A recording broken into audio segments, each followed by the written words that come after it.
And we're live. Hi, everyone. It's your friendly ex-Muslim, Abdullah Samir. And welcome to episode 86 of the podcast. So today I'm joined by Amina. Amina, how's it going? I have to Good, say hi. thank Just you. finished drinking your coffee, Yes, sorry. my God. Thank you, and thank you for having me. Oh, yeah, no worries. So today we're going to have an interesting conversation. We're going to be talking about your story, how you ended up leaving Islam, what was the catalyst, and I gave a little bit of a teaser in there as well. You have a YouTube channel as well, so I will be linking that. I didn't get a chance to do that yet. I'm going to share that as well. So Amina has her own YouTube channel where she talks about related topics. Is it in English or is it in... Yes, yes, it is in English now. It was in Danish before, but now it's changed into English. So all the Okay. videos now they are in English. Awesome. Okay, so there we go. So if anyone wants to take a look, I am going to link that right after. So let's go back to the beginning. Can you tell me about... Let's go back to your Muslim life. So you obviously used to identify as a Muslim, and then, what happened? Let's go back even before what happened. Just tell me about your upbringing. When I was young, very young, let's go back to 12 years age, approximately there. Um, yes, I was born in a Muslim household, but it was not, you can say, in a very religious household. Nobody prayed, nobody, did the fasting and all. But my father was, you can say, a conservative person. I couldn't go with, frocks or go out with friends that much. After 13 years age, I couldn't really go out and play no more. I couldn't go on field trips, where you had to stay the night over. I couldn't go to girls' party. Actually, a lot of restrictions on me. I couldn't go for swimming with the rest of the class, like my brothers used to go. So in that way, I was very much, you can say, restricted from different things. And I can remember I also, while I was, growing up, I asked my mother, I remember I said, Mama, who is Allah? And obviously, I mean, we believe in someone, but who is he? Who made him? And she couldn't really answer. And today I understand why. But she said, this is how it is, and you don't ask these questions. Fair enough. Okay. And then later on, when I became around 18 or 19 of age, I wanted to date. And I remember I heard my mom say, you go out and date. One thing is you cannot date Danish guys, Danish, non-Muslims, but you're not allowed to date Shia Muslim as well. And I remember getting very confused because how come there are Muslims within Muslims who are not Muslims? That part I didn't understand. I did realize that I was a Muslim, I was a Sunni Muslim, but I also learned that day that there's a difference between Shia and Sunni, that Shia are not really Muslims. And that confused me. I remember that was one thing that just hit me, and I said, well, how come Muslims within Muslims cannot be Muslims? Then I got married to somebody, and I did it because of my parents, not because I wanted to get married, and it didn't last long because it's a kind of a, culture or tradition that you listen to your parents, that you marry the one they choose for you, regardless of you like him or not. And believe me, Samir, I never thought that it would happen to me, that I would end up marrying someone I don't like or love. And I was one of those girls who actually got married the same way. Do you find that, like, by the way, someone, John Stopman, thanks for the support. Are you still hearing any strange sound in my voice? Is it high? I noticed some people were complaining before that there was a ringing noise or something like that. So if people can just comment in the comments whether the sound is okay or not, because I know there was like a ringing noise that was happening. Even in one of my other videos, it was very subtle, so maybe you can only hear it on the headphones. But let me know, please. I just moved my microphone a little bit closer. Yeah, I can hear. Yeah, not everyone is hearing it. Okay. So what I wanted to ask you about was this strange, well, it's strange for people that grow up in the West. Why is there such different treatment for boys and girls in Muslim families? Is that, some people will say that's the culture, not Islam. What do you say? Like, why did your parents, your dad specifically, maybe your mom too, treat you differently, not allow you to go out and, even though you're, and I've heard this over and over again, that brothers always get to go out, but my sister didn't get to go out. I was allowed to go to the movies, but my sister wasn't allowed to go to the movies. Why is that? It's a good question. My mother, she wanted to let me go to, I mean, she has not been, you can say, against me going to swimming or going to trips. But it was my father, and whatever he said, she listened. In a way, I felt like she didn't have a voice. But I think it's a mix of culture and religion. I cannot say that it can only be culture and not religion, because if you read the Quran itself, it gives men more privilege than the ladies. So I think it comes from there, basically. And I remember when I was young, at the age of 12, my entire school went on a trip for a whole week. Both my brothers were on that trip, and I specifically asked, can I now go, because now I have my brothers with me, they can see whatever I do, can I go now? And my father said no. And I remember I cried a lot. I was so upset, because even when my brothers were with me, I didn't get the permission. And what is your family's background like? Where they come from, and like where they originate? Did they move to Denmark? This was in Denmark, obviously, right? Yeah, I mean, I have roots all the way from Afghanistan, and then some of them, they moved to India when there was no Pakistan. And then when Pakistan and India split, then my father and mother's family, they moved to Pakistan. And then my father came to Denmark in 60s, and my mother came out with him, of course, in the 70s. So I'm born here. So even though you're born here, it's still these values that came from back home continued into Denmark, where you were given, basically you weren't given the same rights as a boy. No. Right. And I think I think this is why you want to talk about this, because it's something that we don't want to continue. We don't want the next generation to have the same issue that you suffered with, because you're a woman, right? Just because you were a little girl and not a boy. Yeah, and it happens even where I live right now. There are girls who are, you can say, strictly contained at home, while their brothers, they can go out and do whatever they want till whatever time they want.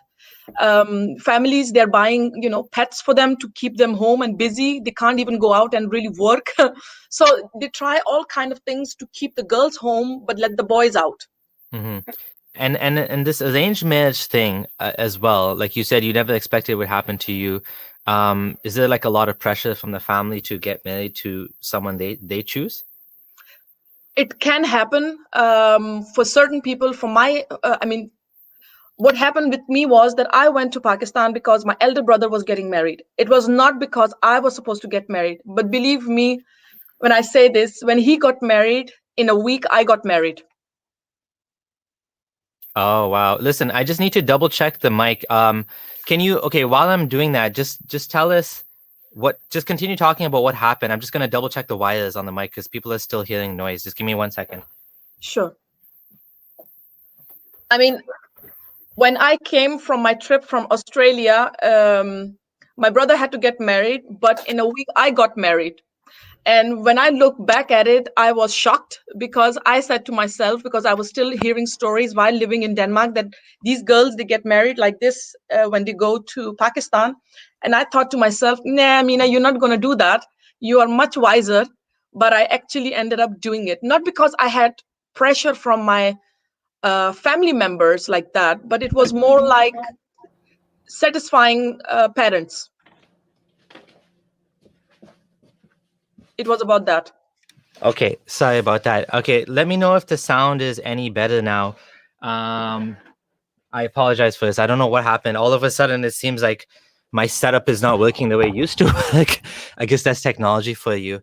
But you're not hearing any problem with the sound. Apparently, only some people can hear it. So let me know if the sound is any better. I'm just going to make the mic even closer now, see if that helps or not. Sorry about clear. that. It is very clear without noise. I don't know why some people are hearing a noise. Okay, it's better now. Okay, good. Okay. Gabriel has come and solved the problem. I'll answer the prayers. Okay, sorry about that, everyone. Okay. No problem. when this happens, it's very distracting because it's hard to get back into track. So where were we now in your It journey? So was, you it was just about the marriage in Pakistan of mine, but I also found out certain things about him that I left him fast. okay? Yeah, so it didn't take long for me to realize that this marriage was a mistake. So, and that costed me as well, you can say, kind of a relationship with my father, because he got upset with me that I ruined the marriage or left the marriage. So it didn't suit him. I find Yeah, that so sad when I hear things like that, because I always feel like, probably because I grew up, in even Kenya is kind of like Canada. It's very multicultural, and it's not very ethnic, or I don't know how to put it. It's very like it's the way it is over there and the way it is over here. Like even my parents had like a love marriage. They didn't have an arrangement. So the thing is, I always felt that if somebody was going to marry my daughter, like, wouldn't I put my daughter's needs like, it doesn't I don't understand this mentality of treating your daughter like an object for you to satisfy your like desires. cultural, you know what I mean, like your own ego or your own reputation or whatever. It doesn't make sense, because we should always put our own, even naturally you would think that we've evolved to care for our own, children more than anyone else, but somehow it doesn't happen that way. No, there was also a girl. Now, this is the worst part. There was a Muslim Pakistani girl. She got married to a Afghani guy, a Muslim, both Muslim, but she got killed. He was also fired on. He survived, but she got killed. Why? Because she married against her family's wishes. And her She family. chose her own partner. Oh wow, yeah, these honor killings, as they're called. I know people don't like the term honor killings, but there's no real better term for it now. I think that's why it's better to just stick to it, because people know what it means when we say honor killings. It's something that is definitely not a good thing. And it's tricky because honor killings are not endorsed in Islam. Islam doesn't allow you to do that. Yet Islam does kind of give the background, the teachings of, this is a bad thing, sex outside marriage is a bad thing, it's the parents are the ones that, like in Islam, it's the father that gets to decide who the daughter marries. She has to have his consent to be the he's a wali, right? And if it's not the father, sometimes the daughter might go to the uncle or try to find a workaround. Even I've heard sometimes they'll go to the imam as a workaround if the father doesn't agree, but usually that's not acceptable. The father has to agree to the marriage, right? So the father has complete control over his daughter's who she marries. And I remember one of my Muslim friends, both of them were Bengali, both him and his like fiance or girlfriend or whatever. Yet the thing is, um his family was against it. And so he was telling me, maybe I'll change to Hanafi, because in Hanafi, you don't need the wali's consent or something like that. And I was just thinking, like, man, that's awful. Like, even Muslims marrying Muslims, even from the same culture, even then it's a problem sometimes because the family doesn't like that person. And then you have to go around it somehow. And it's just unfortunate. Yeah, it is also something about status. If you have high status, low status, that counts as well. Yeah, yeah. So then now, once you this happened to you, but this didn't shake your faith in any ways. This was just like, part of life being a Muslim woman. But things continued to go on, and what happened? Like, what you mentioned something big happened in Denmark. And then around, I think about 2003, 5, in between, approximately here and there was this crisis, because there was this guy in Denmark. He drew Messenger Muhammad's picture. You know, Sallallahu alaihi wasallam, you didn't say. yeah, well, that I excuse myself from, and I don't even say prophet, because I haven't read that he's a prophet. He's a messenger, yes, and then he's seal of the prophets, but doesn't directly say that he's a prophet. So I just say messenger. Well, So he's considered Nabi, he's considered Rasul, so he's considered both of them, right? Both prophet and messenger. yeah, Technically, I don't know what the difference is, but technically, if he makes prophecies, so in the English language, he would be a prophet, and even in Islam, he is a prophet because he's considered both prophet and messenger, because he had both the new Sharia and also, he continued in the line of messengers and prophets. So all it's a right. mood distinction, anyways. Yeah. Yeah. So there was this guy in Denmark. He drew a picture of, Messenger Muhammad, and it was a catastrophe. I mean, completely disaster. Cars were being burned in the city. Many Muslims, they reacted badly. And I remember talking with someone near me, a family member, and I said, why? And I was Muslim, remember. I said, why are these Muslims behaving like this? Why is their belief not so strong enough that it should be in there? That if a person in front, because it did happen to me, a guy did come in front of me and he said all kind of goofy stuff about Muhammad. He really degraded, and I was very quiet and I was listening. And when he was done, I left and he left. I never yelled at him. I never said, why did you say about Prophet like that? I was just listening. Why? Because I was trying to understand his emotions, why he's angry on Islam or on this person called Muhammad. Because you have to look at both sides. One doesn't have to be selfish. That was my perspective on things. So I was very neutral. But then later on, I started hearing that people started saying that Muhammad, Messenger Muhammad, is a pedophile. And it was going on for a long period of time. And then I said, why is he, this messenger who is so important, being called, a pedophile? How come he's a pedophile? And then when I spoke with certain people, wrote on Facebook, then they said, listen, he's a pedophile because he, at the age of 50, married a small girl when she was 6, this Aisha, and he consumed the marriage when she was 9. And I was like, no, no, no, no, no, no, this, you are not saying, this is not true, this is nonsense. And she said, or they said, it is true and we can prove it.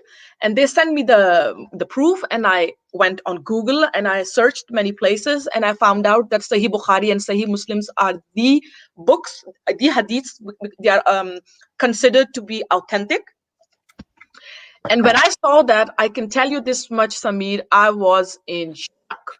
I just said, if I am a good Muslim and I am supposed to respect this prophet, this messenger, I should not believe in such rubbish. So what I did is I said, these books are man-made and I'm not gonna believe these books because this is a kind of blasphemy towards Muhammad. That was my view, that we don't need blasphemy from outside. This is a blasphemy, basically. So I declined from it, and I wrote very clearly on Facebook. I said, listen, I'm not gonna believe in the hadiths. I am a person, a Muslim, that's gonna believe in the Quran. And you know what happened? Muslims started writing to me that you're a kafir because you believe in the Quran and not the hadith. Can you see the mentality that I am saying?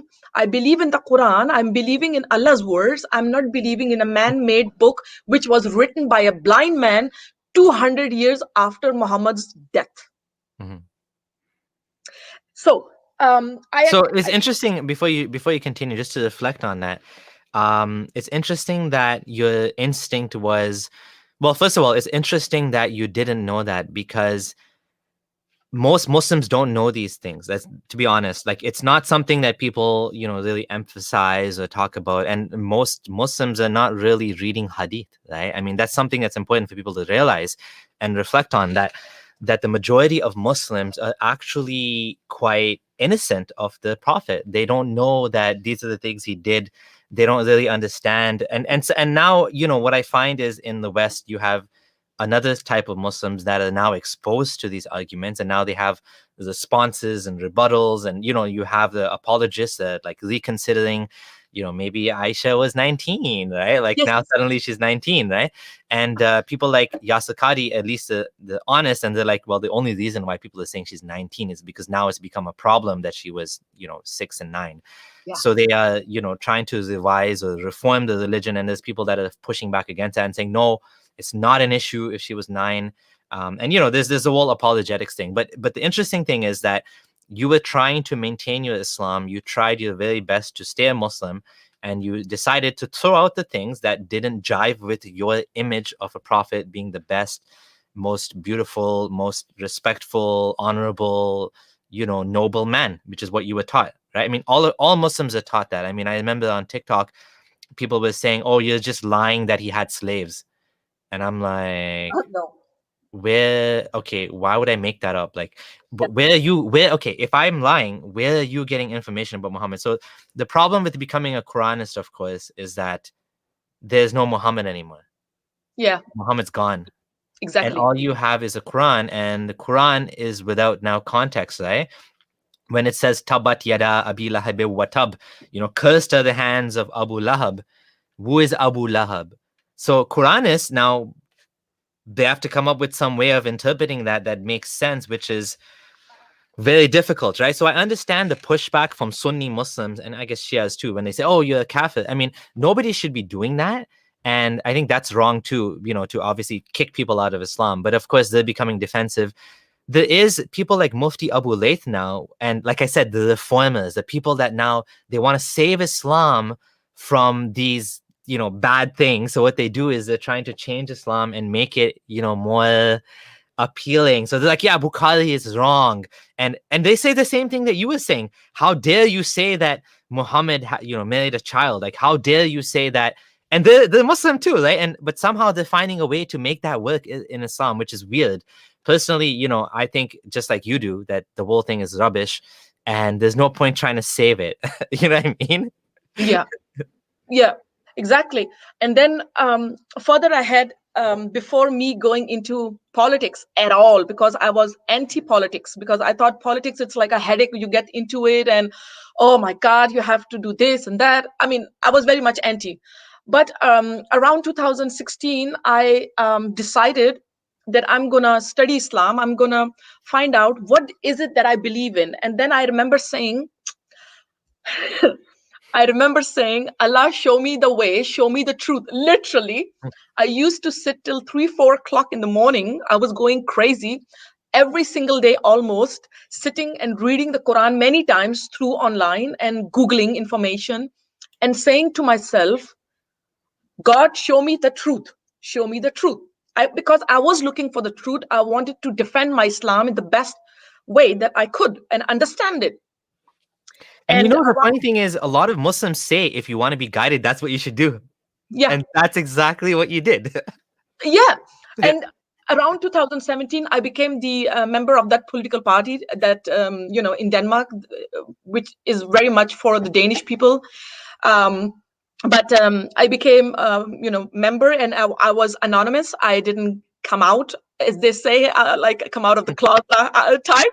I was quiet with it because I was nervous already. I was trying to find stuff, and I was still studying it. And around 2018, I remember when I came out, very calmly, with that political party's politician. I took a picture. Oh my God, Samir, so many Muslims, they said to me, and they say that there is Islamophobia against them. There is no understanding towards them. These same Muslims, they talk about discrimination, all racism, you name it, the list is long. Same Muslims attacked me without knowing whether I'm a Muslim or not. They wrote to me, "You're a kafir, you sold your soul. How much did you get to become the member?" Um, and all kind of, they attacked my family. And I was looking, I had a really bad time reading those messages. I was awake till 1 o'clock and I saw that. And then, of course, I defended myself the next day. But I saw how much double standards these Muslims they have, that the same people that talk about being a victim of the society of these, the same political party I'm a member. And remember, I was a Muslim when I became a member with them. Oh, You yeah. see, and they accepted me. That the guy who wrote on your message, he said that this political party, they are against Muslims. Same political party accepted me as a Muslim. They never ever degraded me. They never ever said to me, change your religion, otherwise we're going to throw you out. Never. So still I was studying Islam, and keep in mind, nobody knew that I was researching. Even my political party didn't know about this. Nobody knew. There were people writing to me on Facebook, because I was a little bit you know very tough critic of Islam. Funnily, I was. They were saying, why don't you leave Islam, you're such a tough critic of Islam. And then I said, I said, listen, what I'm writing about is that why Muslims, they are not following the Quran. That was my argument. Why are they following the hadith? Because I was trying to kind of reform Islam, you can say, because if you remove the hadiths, Quran is a bit softer. Yeah. It is a bit softer in many levels, on many levels. So that what I was trying to do, and I was being bashed by Muslims, really bashed. Many Danish people were saying, "Why don't you leave Islam then?" But what they didn't know was that I was already studying Islam, because I had to make it my own decision. I didn't want to be, influenced by others, because Samir, then there is a chance that you can always turn back if it is somebody else who influences you. So it has to be because you were ready to leave because of your own valid reasons. Yeah. Yeah, So exactly. Your own conviction. Because a lot of people do that. They leave Islam for bad reasons and then they go back to Islam, right? yeah. And then I started, of course, ending up in different groups trying to find answers of different things, like about Hajj. I studied that in Quran it says something about Hajj and Tawaf, but it doesn't say how many times. I ended up in different Facebook groups. I found information. Then I saw Prophet Apostate, your page. And then it was kind of, you can say, verification for me. I mean, in January 2020, I decided no more Muslim. Then I Oh. stopped. Yeah. Then I came out, you can say, for myself. I officially said it in May 2020 in public, yes, that I believe in no Islam. And it was taken Well, that and way. so let's talk about how that happened. When you finally left Islam, did you tell anybody, and did you tell your family? So let's talk about, who did you tell, if anyone, and what happened? Well, if we take Denmark alone, because I went public through newspaper, Oh, wow. I just went out and I said, boom, I'm no more Muslim. So it was you can say they were shooken. But my elder brother found out, and it was a tough call for him. So he doesn't speak with me, which I'm like, fine, if that is Because of this? yeah. He didn't Okay. like my political view either, but that was not that tough. But it was a shock for him, for me, to leave Islam. I mean, the way he wasn't prepared for that. And beside that, I lost some friends, because I already don't have many friends. I'm a very private person in a way, but as they say, few friends but good friends. But I lost them. I lost a 20-year-old friendship, 16-year-old friendship. But I mean, I have 2 3 people in my family here who are on my side 100%. They love the fact whatever I'm doing, they are supporting me. They don't necessarily agree with everything, but they say it's your life, be happy. You're happy, we are happy. I still have few friends that I see that are supportive, very few, 1 or 2, you can say, who I meet often. But Samir, if you ask me, did I get something out of it? Yes, there are many members of my political party and other people out there who have been cheering for me, supporting me. So in a way, I call them my family. And once a year, I go to my political meeting where there are thousands of people, and we are big family. So I feel I have gained more than I have lost. Mm-hmm. Yeah, absolutely, absolutely. It's definitely a tough journey. I just want to read out these comments. Hello, Amina, beautiful soul from Love All My Moms, the super chat, and intellectual iconoclasm says, Amina, thank you for your mindedness and bravery. You're stronger than any warrior of Allah. Takes courage to evaluate yourselves and beliefs. So this is great. Thank you guys for the donations, and this is awesome. This is why we do what we do, because it's inspiring to others and it helps others to find their way as well. Only by doing these things can we actually make a change, little by little. 1,000 candles can be as bright as the sun, right? As they say, and even a drop of water can, reshape a rock, right? So little by little, we want to change these things. And so let's continue your story. So you left Islam. Your brother didn't take it so well. My brother didn't take it so well either. But I do have friends who take a different approach, where they don't tell anyone. But that approach is also tough too, because you're always hiding the fact that you're not able to be yourself. You have to pretend to be something that you're not. Yes, it gives you an opportunity to kind of talk to them without them being as defensive, But at the end of the day, people are not going to change religion just because you did. Everyone has their own inclinations, life experiences. Even if you're, like identical twins, your life experiences will be different, so that you will actually incline towards something that someone else might not. So that's understandable. What about so you, and you said, of course, your friends, you lost many long-term friends. That's a very common experience for many Muslims as well, me as well. A lot of them, I think, are okay to some extent with us leaving Islam to some extent. But if you talk about it, if you go and you speak against it, then it becomes a bigger problem. And I remember the same thing with me, that I had a friend, he was crying actually, and he's like, don't say that you left Islam, or don't say that you're doubting it. I don't remember what I even said, but he was actually crying. And then he eventually told me, he went from crying to, I'm not going to help you move houses. I was going to move houses because you have a blog. I didn't even have a YouTube channel. I just had a blog, just written blog. And he's like, yeah, you have a blog against Islam. I'm not helping you move houses because, I mean, he didn't say it, but you are enemy of Allah now. You are now my enemy in a sense. And this was a guy I knew for more than 10 years. A guy that I went to his house. I know his kids. He knew my kids. And I know other people like that too. Did you have anyone go against you like that? I mean, I think in your case, maybe because you're outspoken as well, and you're in the newspaper and you're in a political party, that just makes you more of a target, right? The thing is, what I noticed as well in my area, because there are many Muslims here, you have no idea what kind of people I'm living with. You have really. But I remember they looking away from me because they used to call me racist, black racist,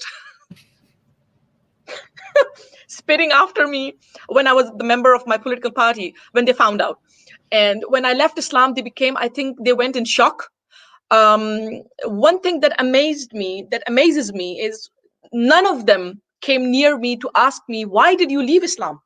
I mean, really, none of them came near me. Wow. I mean, normally a person would approach you and say, listen, why did you leave Islam? I mean, I understand you are a member of a political party that is completely messed up. Yeah, but why did you leave? None of them came near me. They look down. They don't say hello to me. They have this angry face. They go by me. And it's really interesting. Like, even if my friends left me, anybody who left me, they didn't even think to ask, Amina, why did you leave Islam? Can you tell us? No, they would rather stay away from you. And that's interesting. There are people in my area, they are Hizbul Tahrir. They don't even get near me to ask me, Amina, why did you leave Islam? This is how it is. And one of the things I don't believe in anymore, remember, I was a kind of a secular Muslim, a very moderate Muslim. I did everything beside eating, I think, pork. And I think I did everything else. Free bird. And then I'll call myself a Muslim. I think today, by calling yourself a Muslim, it's almost like having a brand, because, you're born in a Muslim home, bam, you're a Muslim, kind of branded. Yeah. But I remember in my time, and now when I look at it, that there is not anything called a moderate Muslim in my point of view. Why? I'll tell you why. One thing is, I came out publicly in Denmark. Ta-da! Okay. It shook people. Okay. And then something happened a couple of weeks back. I was having I had a visitor, and the person left, and I was kind of sitting, and I thought, okay, I'm going to have a piece of bread, and then I'm going to go to bed. So while I was eating my bread, I saw that, oh, Haris Sultan is going live. So I went on, and I saw his YouTube channel, and I could see that I could actually get a chance to talk. So I went live with him. I opened my cam. So we spoke for like 20 minutes. And I didn't think much of it, to be honest, Samir. I thought, okay, that was very innocent. Like, we had a good chat, and my face was out there. What he did later was, Samir, I think 2 days after or a day after, he took that one piece that we had, we spoke together, and he linked it up. Yeah, he uploaded it as a separate video, right? Yeah. Yeah. And he wrote, my face was on big face, where it said, Amina Sardar, ex-Muslim. And I was like, oh my God. I mean, I had no problem. Don't take me wrong. Yeah. Because I didn't think much of it. But I was, whoa.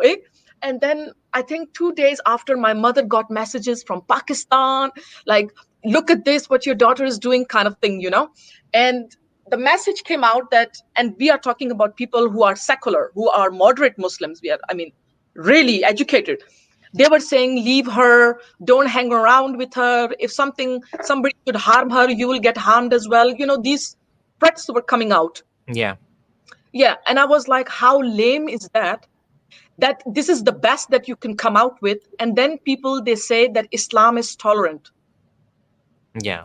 So that made me really angry and hurt at the same time, that these people who are saying things to my mom to leave me and all, these people I considered family. I thought that they loved me for who I am, like I loved them for who they are. I never said, why do you do? I have never said to people, why do you do this and that? I mean, they can do whatever they want as long as they don't tell me to do it. Yeah. I always respect other people's lifestyle, what they want to do, but don't come and say that you have to do the same thing or other stuff. So that really shook me. I had to take it in for a week because many things were happening, negative things. So it really shook me. It made me upset.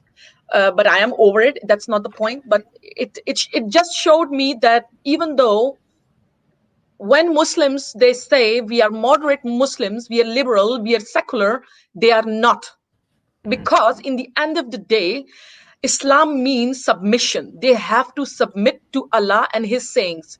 The end. So what I want to, so I want to go back before we talk about that. I do want to talk about something else you said, which was about how Muslims react. This is an interesting thing. A lot of people ask me about this as well. What happened when you left Islam?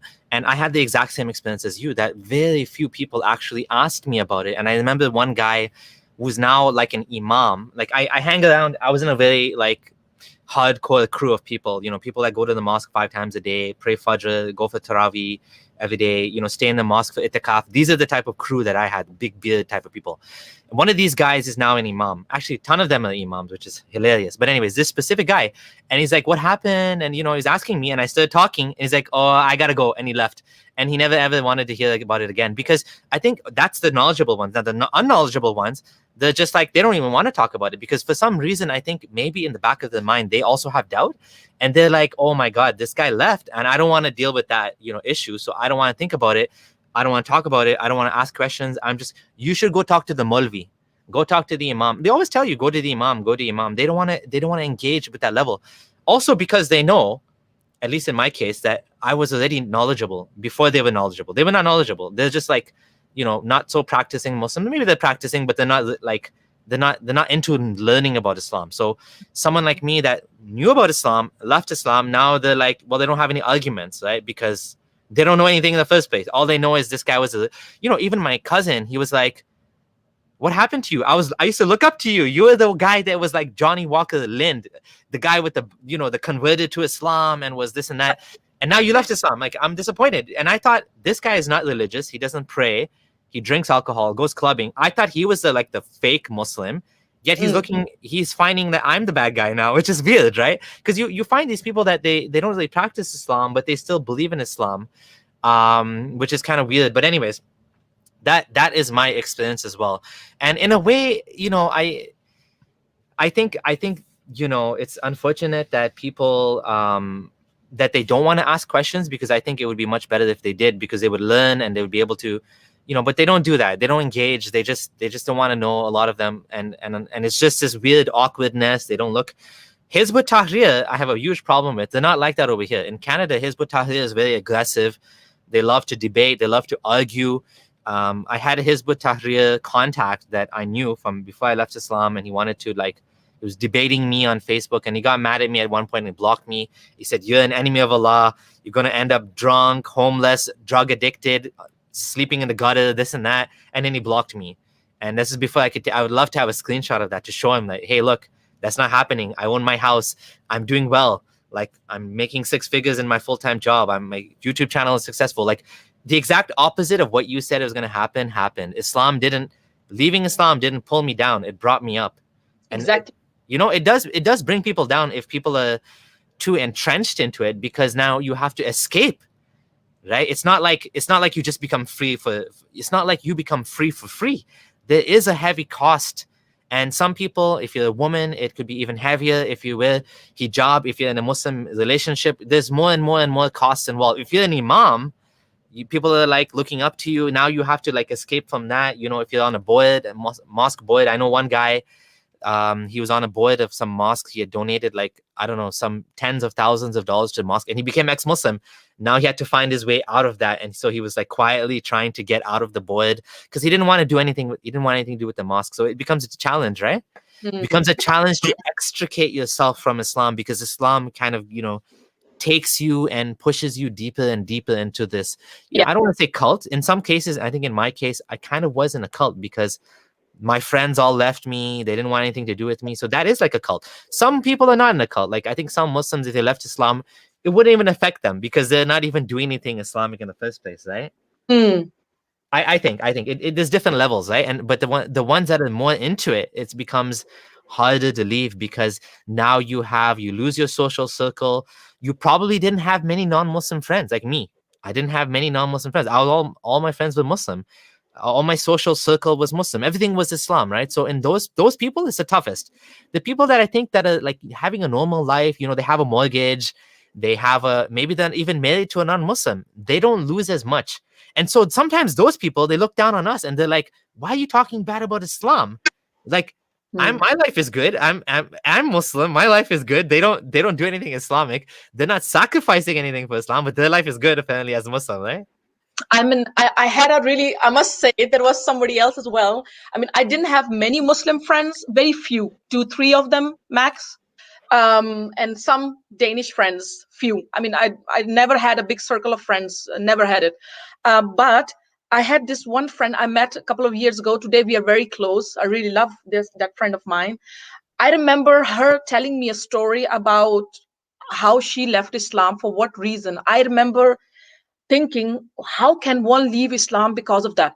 It really shook me. And she didn't go out and told everybody that she was an ex-Muslim, but she told me, and I remember when she told me for which reasons, I was in shock. I went in shock. And I talked about her, like, I remember I talked with her and I said, well, Islam is this, Islam is that, you know, trying to be positive, you know, trying to show her the good sides, because I couldn't get it. Like, how could she leave Islam by going somewhere? And then I became curious. I said, how come she left because of this and this? So she made me curious as well. She also made me, you know, go and check what she's saying is true or not. So I think if you really want to know what Islam is, if you really from a open-minded perspective go in, not as a Muslim, but as a researcher, as a person neutral, and say, you know what, okay, let me look at Islam from outside, not as a Muslim, but let me look at it. What is Islam? What is it really? I mean, what am I following? Then I think it can change many people's perspective. And yes, and I also think people, they don't dare ask, why did you leave? Because they are afraid that maybe, just maybe, they are right about why they left Islam. So it is the fear in them that scares them. And then you mention about mullahs. I'll tell you something very interestingly. Here in Denmark, I wrote to a Muslim imam. I said, tell me something, because I do write some tricky questions. I said to him, tell me something. Is there some kind of democracy in Islam? Is there democracy in Islam? He said, well, there are kinds of democracy. I said, no. I'm asking you, is there any democracy in Islam to begin with? Any? He won't answer me. And then one of the imams, the mullahs, he said to me, well, why don't you come to the masjid, to the mosque, and then we'll talk. I said, no, it's not going to happen. I mean, I'm not going to come to a mosque. I don't know what they're going to do. So I said, no, that's not going to happen. And then there is this guy who on your chat, he wrote that the dialogue is the way to go. Then we had a debate in Denmark where they had this law go through about the burqa and niqab. Then there is a page on Facebook called Women in Burqa or something like that. I went on their page, and I wrote, dear ladies, where in Quran does Allah command any believing women that they should wear burqa or niqab? They blocked me, Samir. Yeah, They people. actually Yeah, block me.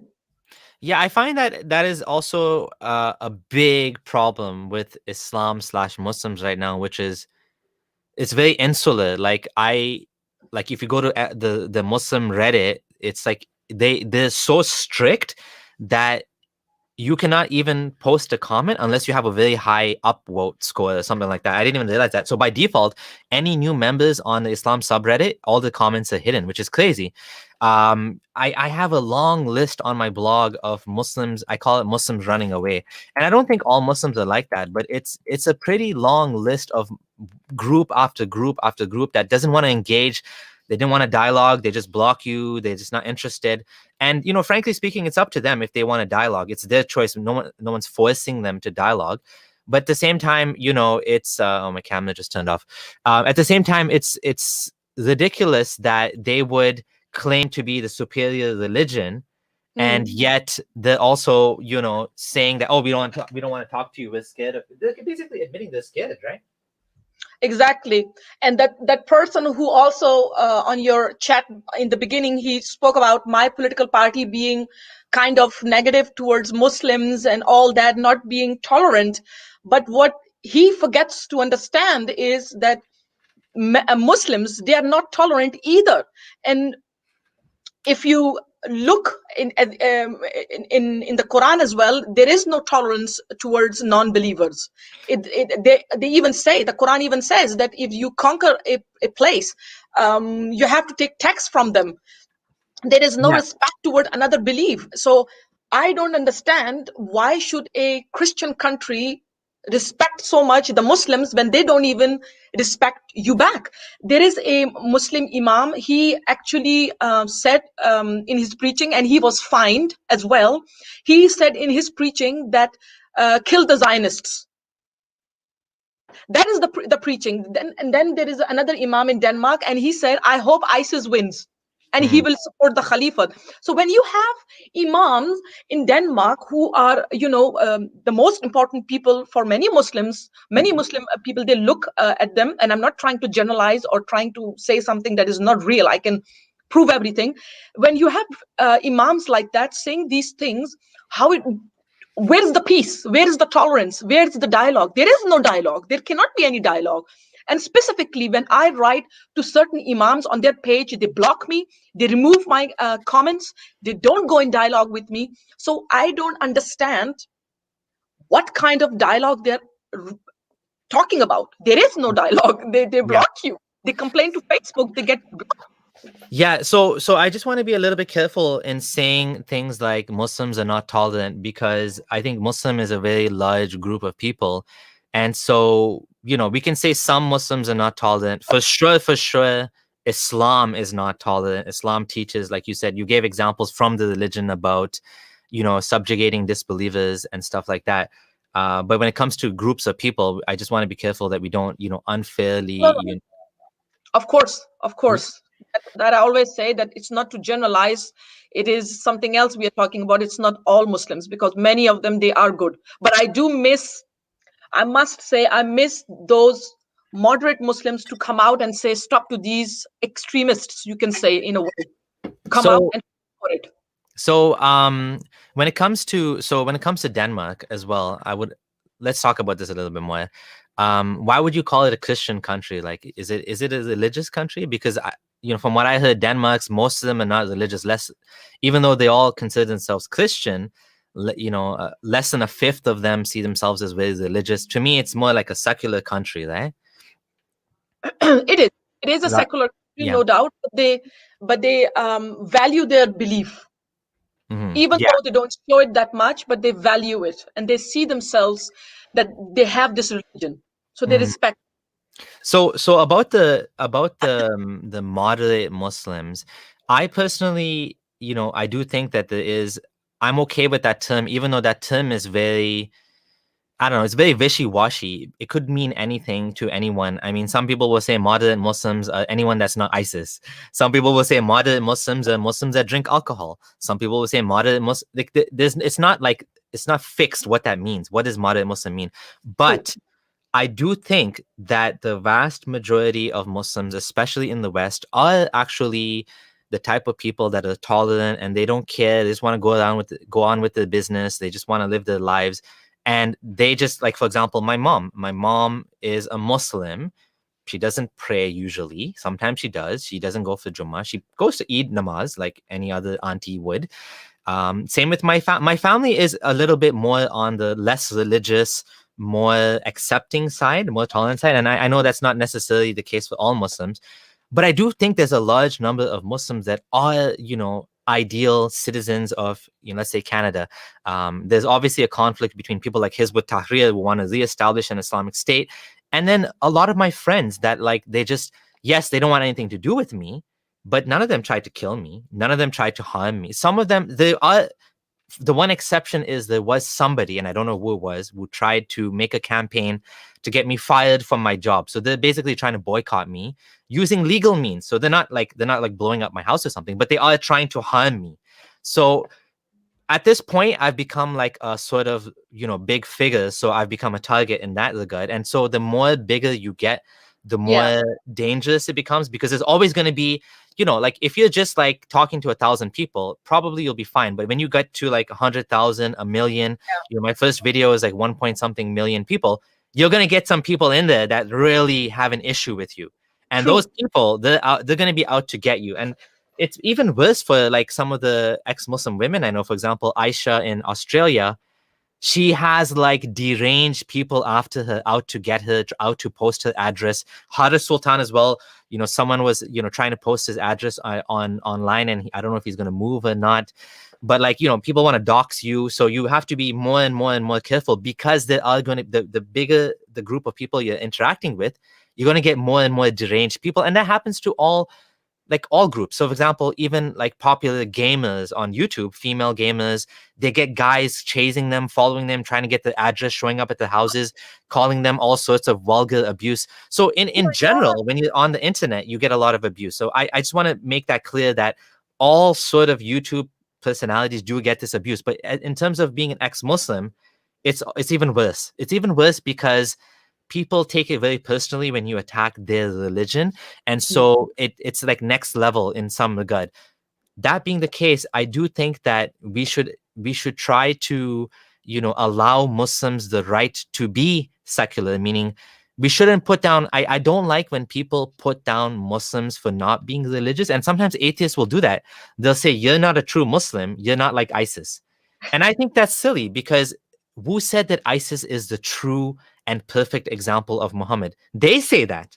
Yeah. But like my Muslim friends, even the religious ones with the big beards, they hate ISIS. They Mm, detest ISIS because ISIS makes them look bad. Now that's kind of exactly. a funny reason to say that, but they don't want anything to do with extremism, and they actually have religious reasons, which is why, the whole thing is a comedy in at the end of the day, because why is ISIS wrong and why are they right? What's the difference? Yeah. But you see, you're saying this, and there was a demonstration near the parliament in Denmark. Hizbul Tahrir was having that demonstration, and I was still a Muslim at that point. I remember going there with a board in my hand where I said, as a Muslim, I'm not going to support this, what you're doing. This is wrong, what you're doing. I said that. I went out there as this moderate Muslim, secular Muslim, to go out there and say, you do not represent me. You Here's what guys, I really mean. yeah, this is what I did. And Yeah. they backed me for it Hmm? publicly on Facebook. They said, there was a guy, he was from my area. He came from there, from that group of Hizbul Tahrir. He said, oh dear, you are standing on the wrong side. Come with us. Come with me. I said, no, I'm not going to come with you, because these group of people, and I was the only Muslim at that point standing there and fighting for my right, that these kind of extremists, because they want Khalifa, that they have another belief. So they actually got upset with me, that why I as a Muslim was going against one of my own. So I said on Facebook later on, and I said, listen, when we are a group of people out there, these moderate secular Muslims, this is just a issue I have, that when you don't like what Hizbul Tahrir is doing, or saying out there, why don't you write on their page? Why don't you fight for your rights so you don't look like them? Because Yeah. otherwise people are not going to be able to see the difference. That is what I mean when I say this. Because when you are quiet, your silence says everything. That you Yeah. are one of them. So Unfortunately. I actually think that, see, I being an former religious Muslim, I see these fights all the time between Hizb ut-Tahrir and other Muslims. I remember even as a convert going now.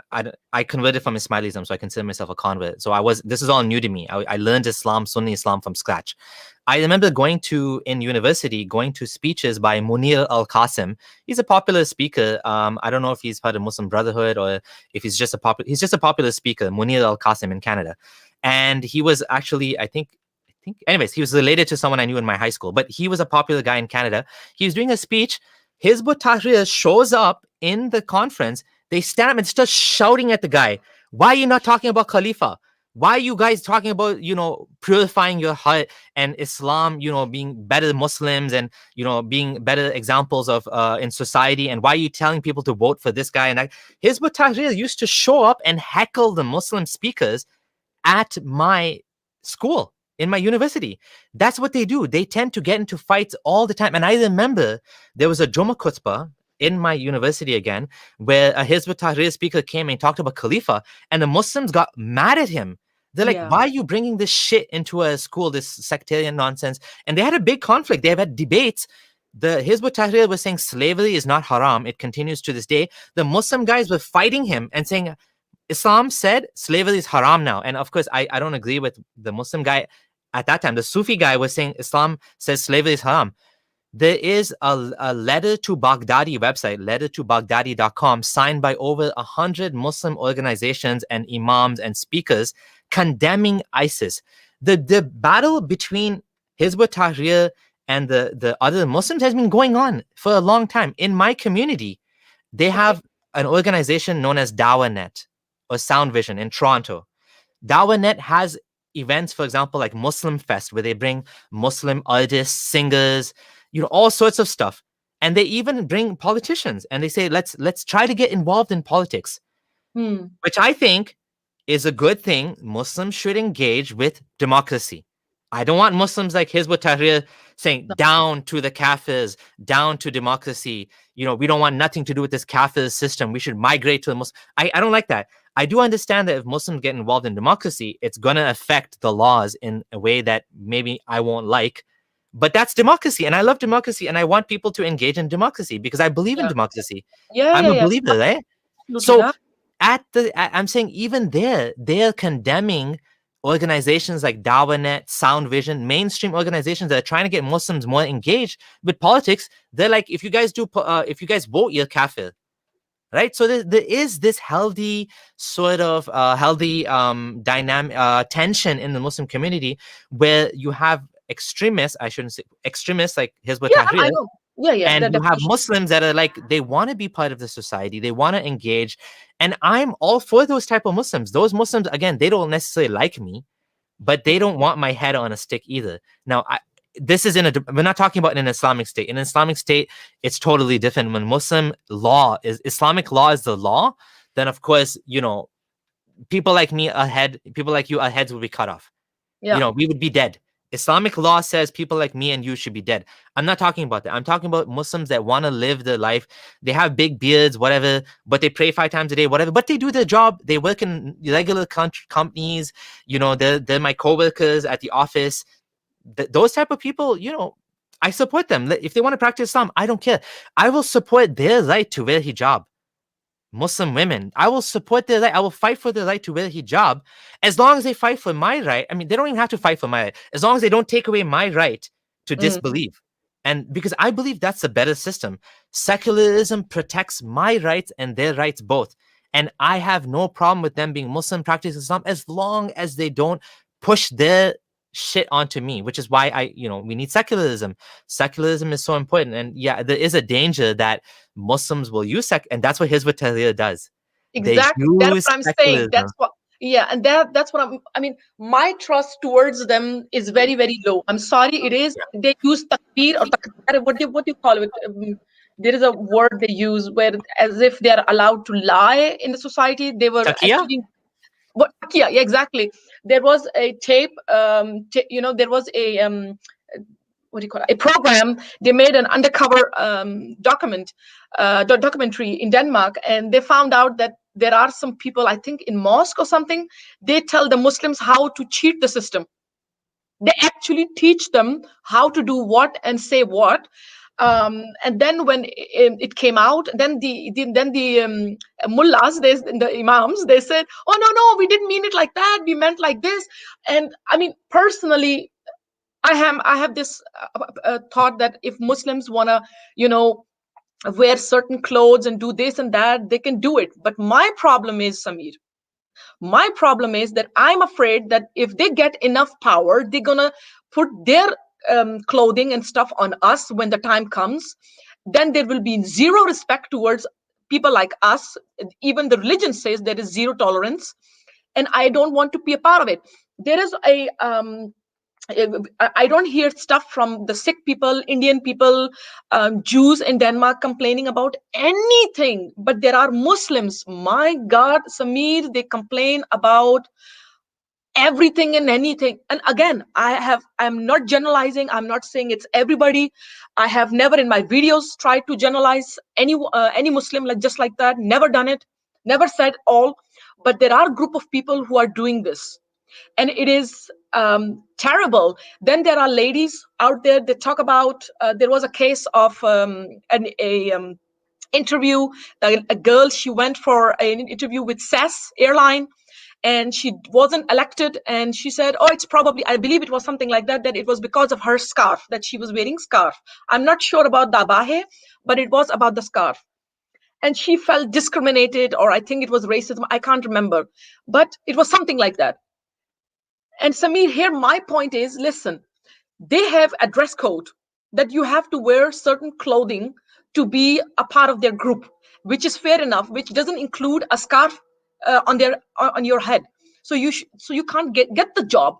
It's there are some Egyptian airlines that you have to wear certain dress code, otherwise you will not get elected, or you have to weigh certain, your body should be in certain way before you get elected. So there are many things. So I really, really find it hypocrite from their side. And then in Denmark, there was this very classic thing that they don't give you a handshake. They do this. Hmm. On their chest, they put hands on.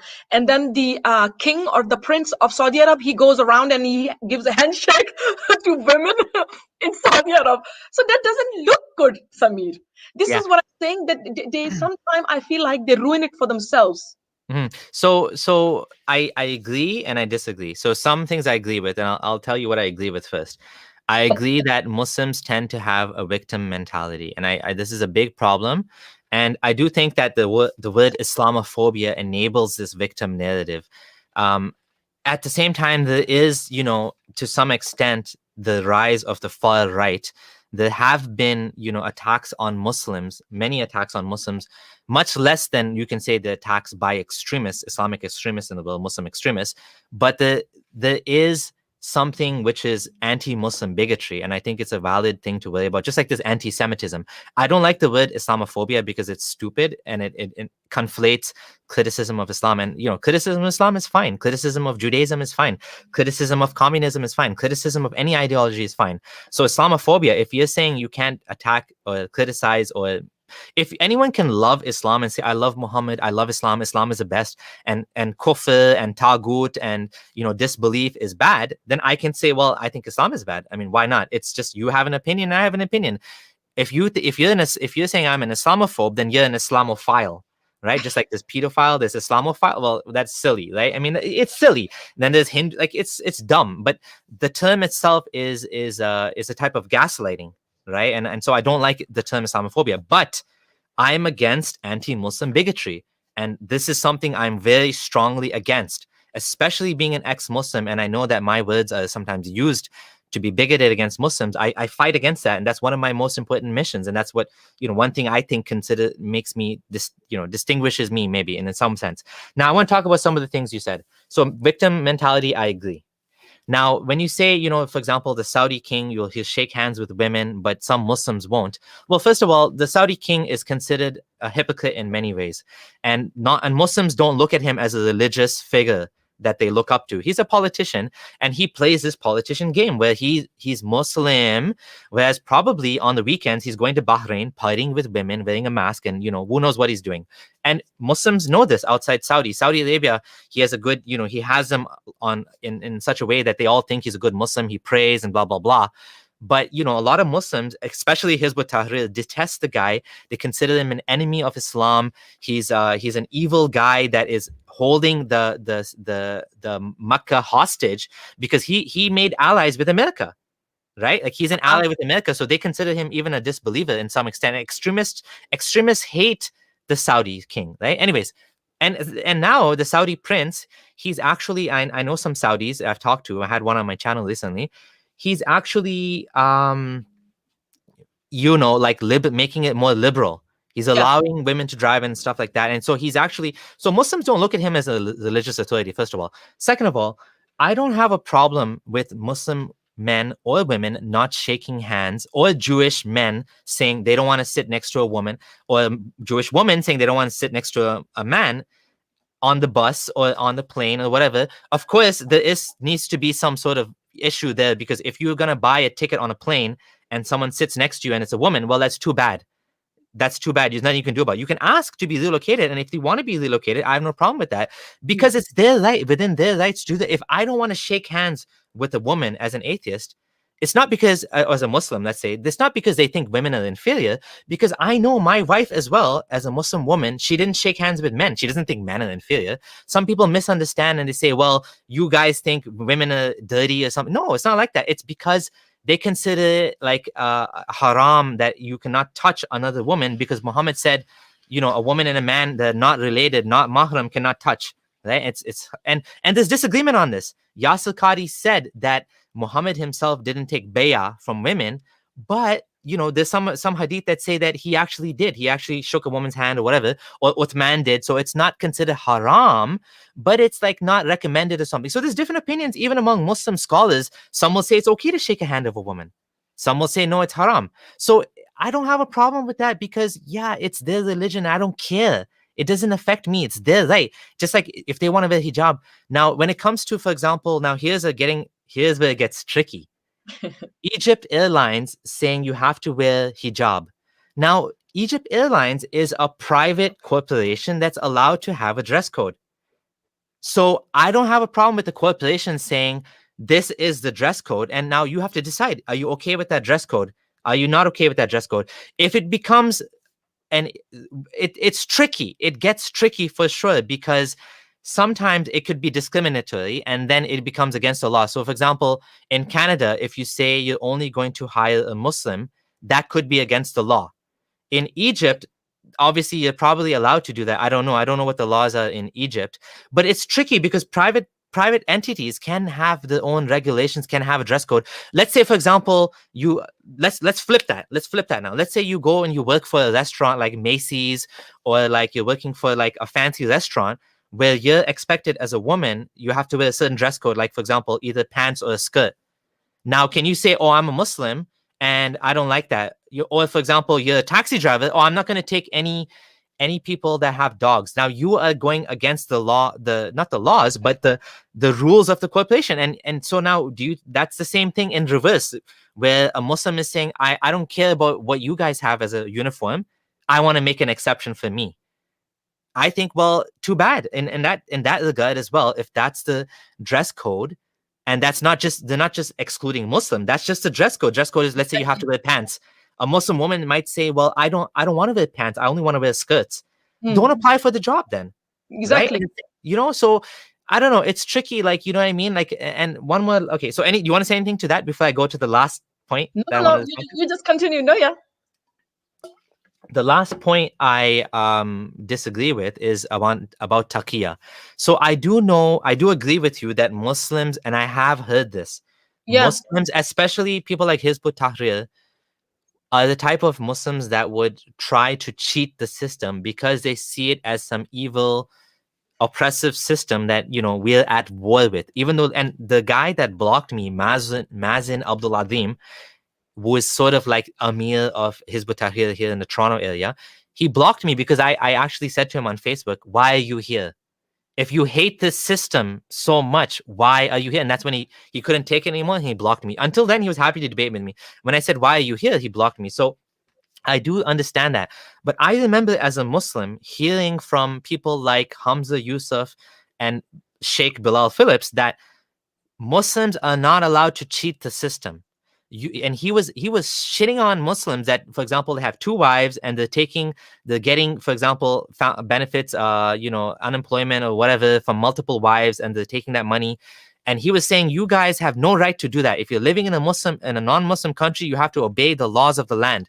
And Hamza Yusuf said the same thing. He said, you are living in a non-Muslim country. You agreed to the laws of the country when you took your citizenship. You have no right to break the laws, including traffic laws, including tax laws. If you want to be a good Muslim, you follow the laws of the country. So Yeah. there is Muslim scholars that tell people that, yes, follow the laws of the land. And there's these shady people that will try to take advantage. I don't even know which imam that was caught on camera saying the stupid things. I know there's people like that. I've met people like that myself in the Muslim community, that they don't care about Canada, even though they live here. They just want to take advantage. They want to cheat it. And then there's non-Muslims too like that. Like, to be fair, that they don't pay tax. They'll, hire as many, like they'll do as many loopholes as they can to avoid basically paying taxes. Everyone, there's that issue exists all over the place. But in Islam, I do think there's Muslims in both sides. I do think that the majority are the type.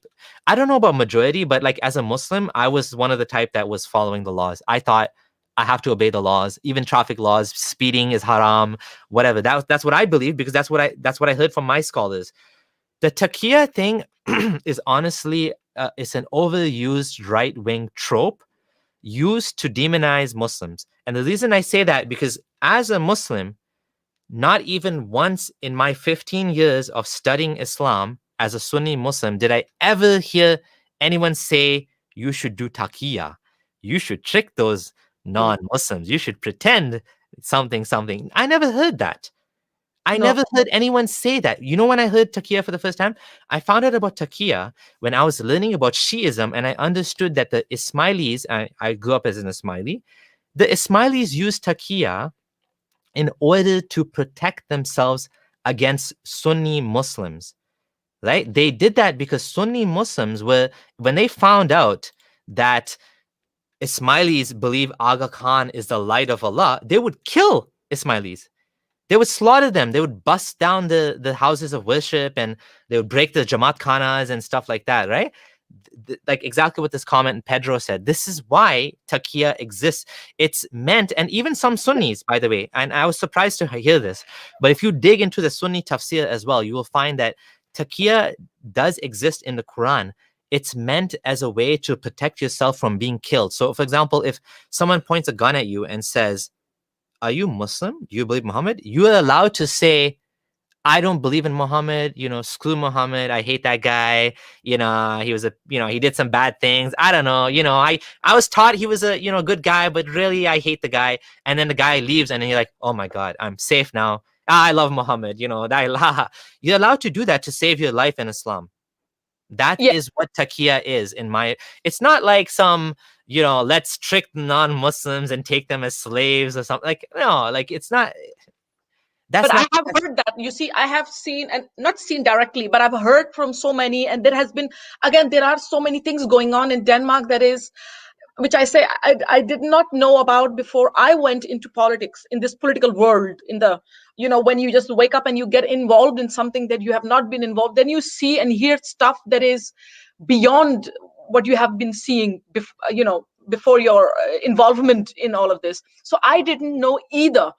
For example, when I heard about Muhammad as well, the messenger Muhammad, I did not know much about him because I never heard his name that much at home. I knew about Jesus, Isa, and Moses, Musa, but I didn't know enough about Muhammad.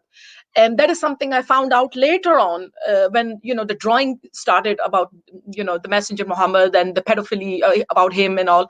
Then I realized, oh, this Muhammad, ooh, he's existing. Let me see, let me check out. I didn't even know about his existence that much, because my view of Islam was Allah. Oh, Allah is my world. Allah is everything. But even if I had a horrible, terrible youth and all, it was because he wanted me to go through this pain, this suffering, because he wants something better for me. This is how I thought about Allah. I never thought this is something Muhammad that wants. But takia, it is something that I have heard, seen. Muslim men sometimes write on Facebook, "We are here to conquer you. We are here. We're gonna do this." So that's not Literally. takia. That's being open. That's not takia. No. Then there is something about people writing. I mean, some people have been writing, yeah, this is takia. They are using the system. They are lying on our face that they are like this and this, but they want something else. Speaking with two tongues. So when you hear, remember, I'm not saying takia, that they are doing takia. It's not about that. But is my trust a bit low towards them? Yes, Yeah. because there is a group on Facebook now. They have blocked me. That Muslim page said that our loyalty lies with Allah, Muhammad, and with the Muslims, and nobody else. Hmm. So that makes it very difficult to trust. Um, you know, Yeah. but when you say Muslims, I mean, I'm not trying to generalize. Yeah. Literally, I'm not. Believe me, Hmm. but it puts the good ones in a bad situation. Yeah. Yeah, I Nothing understand. else. So the thing is, let's talk about takia a little bit more. So when a Muslim, so here's the thing: a good Muslim would be honest about what Islam is.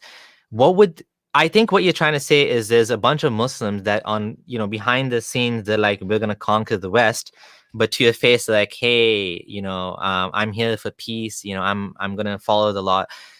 I don't know how common that is, to be honest. Like I said, again, I'm basing my experiences based on Muslims in Canada. The Muslims in Canada, they don't really pretend, they don't lie about Islam, they don't make up facts. They don't say, oh, Muhammad, he married a 19-year-old Aisha, and then behind the scenes, like, no, she was 9 years old. They don't do that. They're just like, either they're open about it and they're like, yeah, I just accept it, or they just don't know, like you just didn't know. They're not like they're not talking in two different tongues. They're not trying to conquer the West. You have people like Hizb ut-Tahrir, they're open. There's no taqiyya there. You have people like Muslim Brotherhood, they're trying to get into the government and they want to change the laws, Yeah, and they're doing it a different way. They're actually using politics in order to change the system exactly. legally, basically, right? And yeah, I agree with you that I don't want a Muslim party because, like a Muslim party, I'm okay with Muslim politicians, not a Muslim party, because they would obviously try to make the law, they would try to take away some of the rights we have under secularism. And so secularism is sacred to me because it protects my rights. And so I want that to stay. But I just don't think it's that big. I don't know how common it is. I know there's people, there's all sorts of nuts out there. There's people that say these things, but it's not common. And I'm saying that from my experience in the Muslim community, that this double speak is not, I don't see that. I never saw that. And yes, there is crazy people, but the crazy people tend to be the ones that are open about it, right? Like Hizb ut-Tahrir. Nowadays, I think they're trying to, like you said, reform Islam, but then again, they're not pretending. They're just accepting. Aisha was 19. If you ask them why do you think that, they have an explanation. They're not like changing that explanation based on who's talking to them. So maybe there is some taqiyya going on. I just don't see it. There was this for 2 years ago, I think, approximately. Now they have closed the Facebook page, but I have saved the video and I have saved the screenshots just to, if somebody says you're lying, I have the proofs. But there was this Danish page. It said, what? Let me get it. Allah's Danish Party. And that was a political party that was running up for parliament. And there was this green passport type with a hand on something, they have this specific hand on. And I was like, are you really, I mean, really? And he was the son of that imam that said, I hope ISIS wins. Mhm. He was that boy who was running up for that Yeah. political party. He was the son of that imam that Okay. said that I hope that ISIS wins, that he's for the Khalifa. Mhm. So that started worrying me. So I spoke a lot about it, about this political party, that Allah's Danish Party. So it ended up with that it was deleted after a while. It was So running for 6 months or so. yeah. Mhm. Then it was removed. I just noticed that it is removed. So what happened? I have no idea what happened with that page, but it's gone. But it said all kind of stuff, and the values that they came with did not suit, according to me at least, uh, the secular system. Yeah, and I No agree with way. you. I would agree with you. I just wouldn't call that taqiyya. That's the platform they're running for. They want to build and like Islamic. They want to bring Islamic values into the West, but I don't call that taqiyya. I just call that Muslims trying to, get involved in democracy. How like the thing is, I don't like. I understand even politicians do double speak, and I do understand that that's possible. That they have some sort of things that they don't want to be open about, but like the fact that the son was the imam of a guy that was pro ISIS doesn't necessarily mean the son was pro ISIS too. Because I know a guy. I mean, you can tell me if you have evidence otherwise, but in my case, I know a guy in Toronto again, an imam. His father was like a hardcore Salafi imam, but the son, he's a young guy my age, a little bit younger than me, and he said I was shocked to hear him say he doesn't believe ex-Muslims should be killed. I Yeah. was like, your father is this hardcore Salafi Wahhabi, basically, and you don't believe. And he's an imam too now. He has his own masjid and stuff, and his views are totally different. So, it doesn't mean just because his father is a crazy guy that he's a crazy guy too, Oh, no, right? no, no, no, no, definitely not. But just the things he was saying, and the political party's name was, Allah's Danish Party, or Danish, something like that. Allah's Danish Mm. Party. So I was like, why you? I mean, you are already promoting Islam this way. Yeah, which And they then, will. They will promote Islam, the Muslims. Right? I mean, we I mean, understand that, and that's why we need to fight back with our values, right? and if you say Allah's Danish Party, first of all, Allah cannot be Danish. That is one Yeah, thing. Secondly, in Islam, there is no, secularity. You don't have democracy. There is submission towards Allah. So yeah, that confused me as well. Like, what is he trying to pull here? I understand really if there are some Muslims out there, secular, moderate, who really wants to do a good job here in any Western country. I will say go for it. But my problem is when you bring Islam into it, when you yeah, talk about Muslim rights alone, when you don't yeah. talk about everyone's rights. There, Samir, I have a problem. When you only promote Muslims, that is Of wrong. course, yeah, of course. I mean, there is a tribal tendency that every group tends to prefer their own tribe over others. And I do think that from this regard, this is why a little bit of nationalism is a good thing. I feel like nationalism is a sort of, I don't like too much nationalism because if you become ultra nationalist, then you don't care about anybody else except yourself. And then you tend to be like, sort of the type of person that will say, screw, the environment, forget climate change, forget everything. All I care about is my country, my country. And like, for example, that's what some of the things Trump was doing. He was putting America first, right? Make America great again, getting out of the Paris Climate Accord and stuff like that. So too much nationalism is a bad thing. A little bit of nationalism allows you to have empathy for your fellow citizens of the country, even if they don't share the same, ethnicity, even if they don't have the same religious background. And so that sort of tribalism a little bit is a good thing. Muslims, of course, again, I do agree with you. They do have this tribal victim mentality that we do need to work on, and we do need Yeah, to fix for sure. But I don't have a problem with them promoting Islam because I'm also promoting what I believe in. Like, how can I say you have no right to promote Islam? I would be the biggest hypocrite of all. I would be basically the like a dictator. That I would be doing what they're doing to me. They're saying you have no right to talk about atheism. You have no right to say Islam is bad. So how can I say with a straight face you have no right to promote Islam? Don't they have a right to promote Islam? for me, it is where I think, in a way, no, not really. But if they want to talk in their own way, but not publicly. Why? Because we, as ex-Muslims, we get excluded. If it was a Muslim country, we would not Yeah, but get permission to do this. I'll tell you, we yeah, would not be able to talk like this the way we are talking.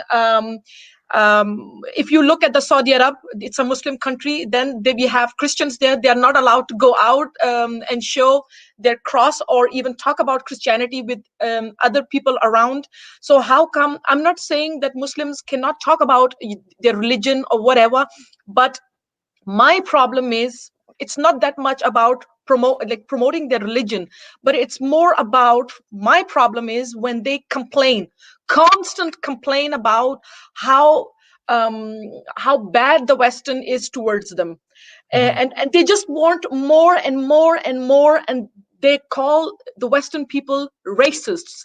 They use the word discrimination when they are actually the ones who are doing it to people, Mhm. and Yeah. not the other way around. They are doing it among themselves, meaning Yeah. Ahmadiyya, Shia. I mean, they are doing it among themselves, and then they are trying to teach the Western country how to be. That's the conflict that I have. I Yeah. have nothing, Samir, against anybody, whether Yeah. you are a Jew, whether you are a Zionist, or whatever you call yourself.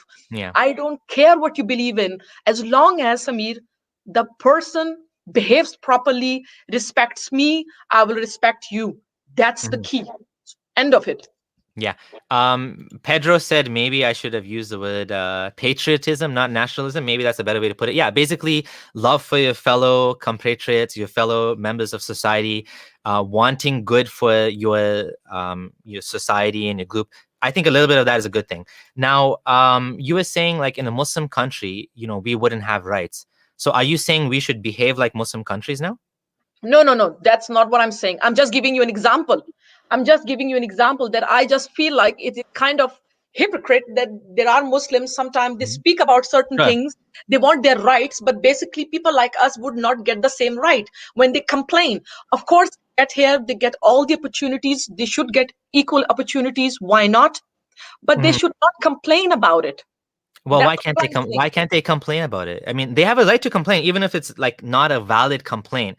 Just like, let's say, for example, women have a right to complain about getting unfair pay.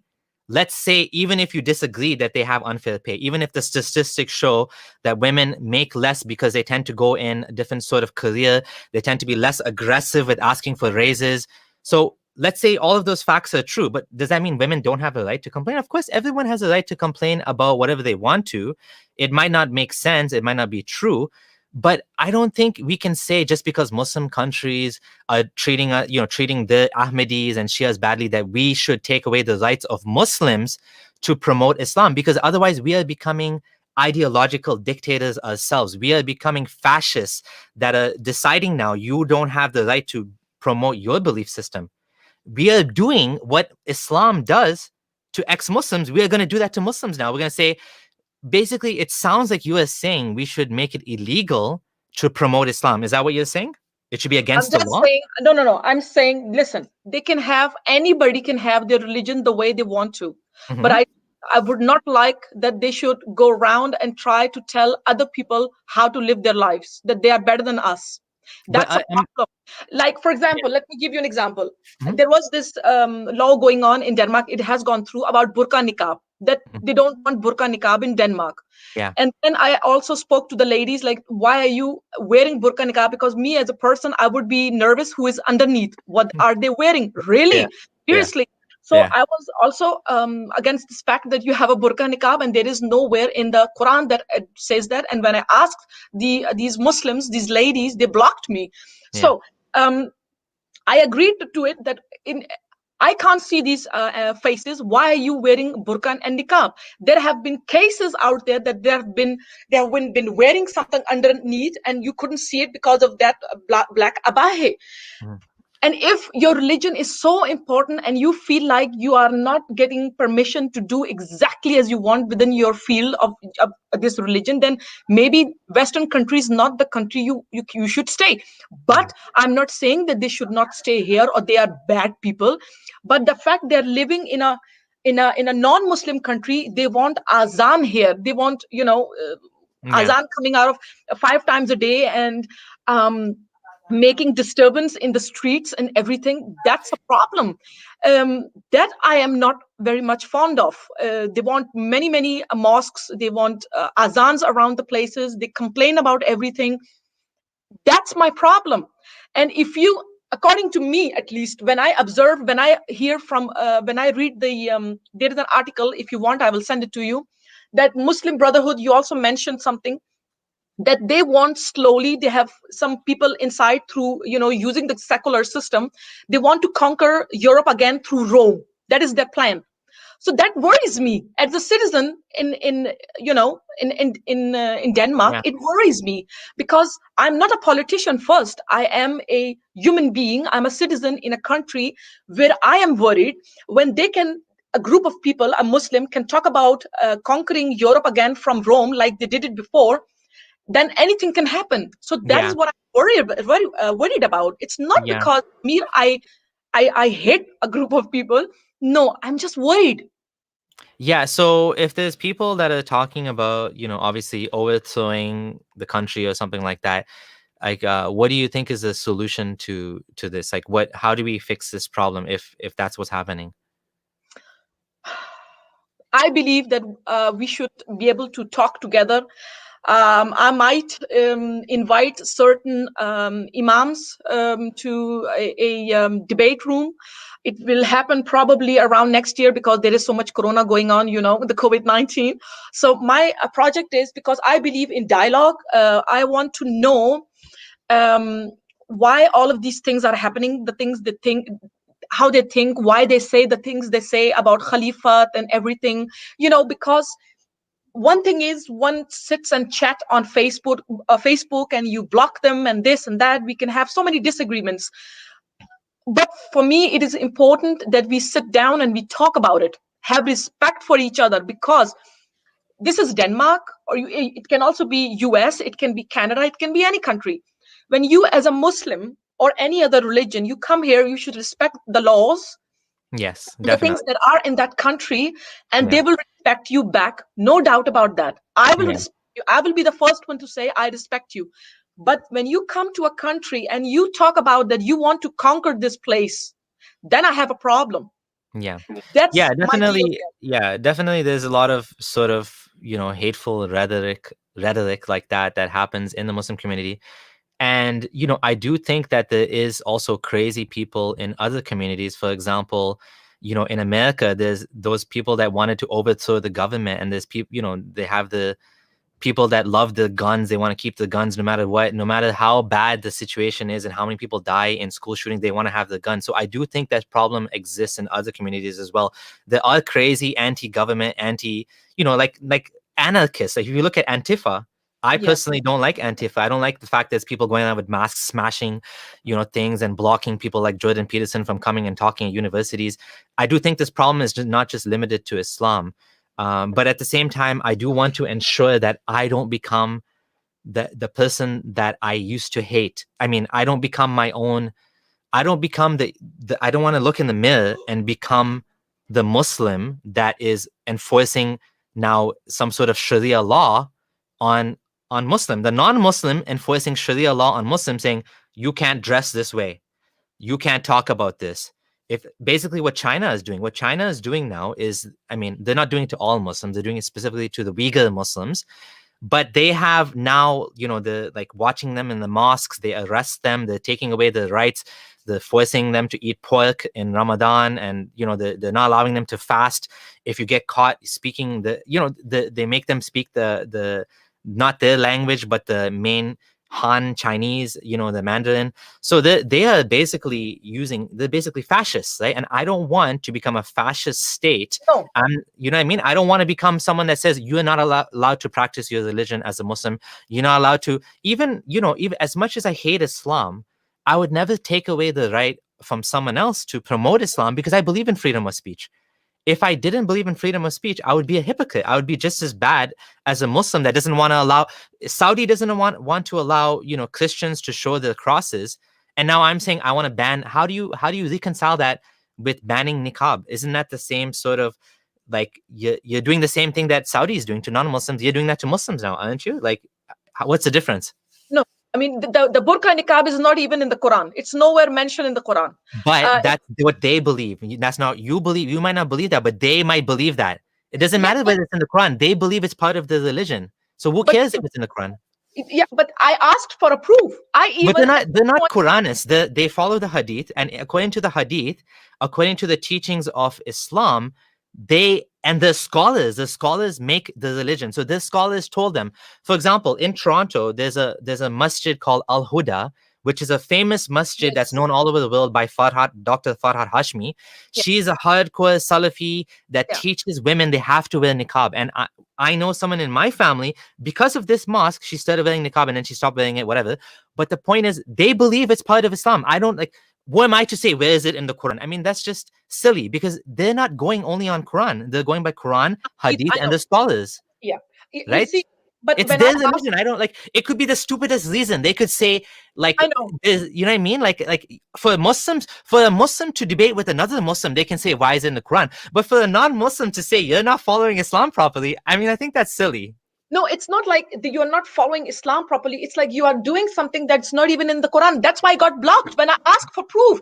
But They it's they not from the blocked me. Quran because they don't take it from the Quran. They're taking it from the Quran, the Hadith, and the scholars. Because I they're not agree with you Quranists, at they're that point. Sunni Muslims. Sunni Muslims don't just go by Quran only, right? Quranists would say, why is it not in the Quran? But Sunnis would say, it's in the Hadith. The Yeah. Hadith says, and actually the Quran, the language in the Quran says to take your jalabina, whatever, and to let it drop. So the way they interpret the Quran Yeah. is that it covers the face. Now, of course, other Muslims say, no, no, no, no, no, no, that's not what it means. Don't show what's apparent or whatever. Because the Quran, the word hijab means a veil. And the wives of the Prophet, and now I'm sounding like a Muslim debating, the wives of the Prophet used to have a full curtain. Yeah. Right? So now the question is, why do Muslim women have to wear hijab? Well, the scholars said, based on however they wanted to interpret it, that, the Muslim women need to follow the wives of the Prophet because the wives of the Prophet are the best examples, blah, blah, blah, blah, blah. That's their religion. I don't care why they do it, why the scholars say that, or why the Quran doesn't have that. You're right. The Quran doesn't even say pray 5 times a day. The No. Quran doesn't say pray 5 times a day. The Quran doesn't even tell you how to pray Jummah. The Quran doesn't talk about rakat. So none of that stuff is in the Quran. So none of that matters. But the Quran's not how they follow it's Quran plus hadith plus scholars, right? Yes, I know. Yeah.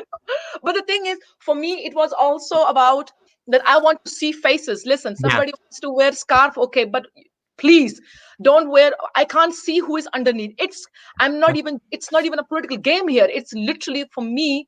When you see so many things on news that is happening, I want to see the person going by me. Yeah. I'm not saying that they should wear something, but I want it to be covered. Like I mean, not covered, with Yeah. the long.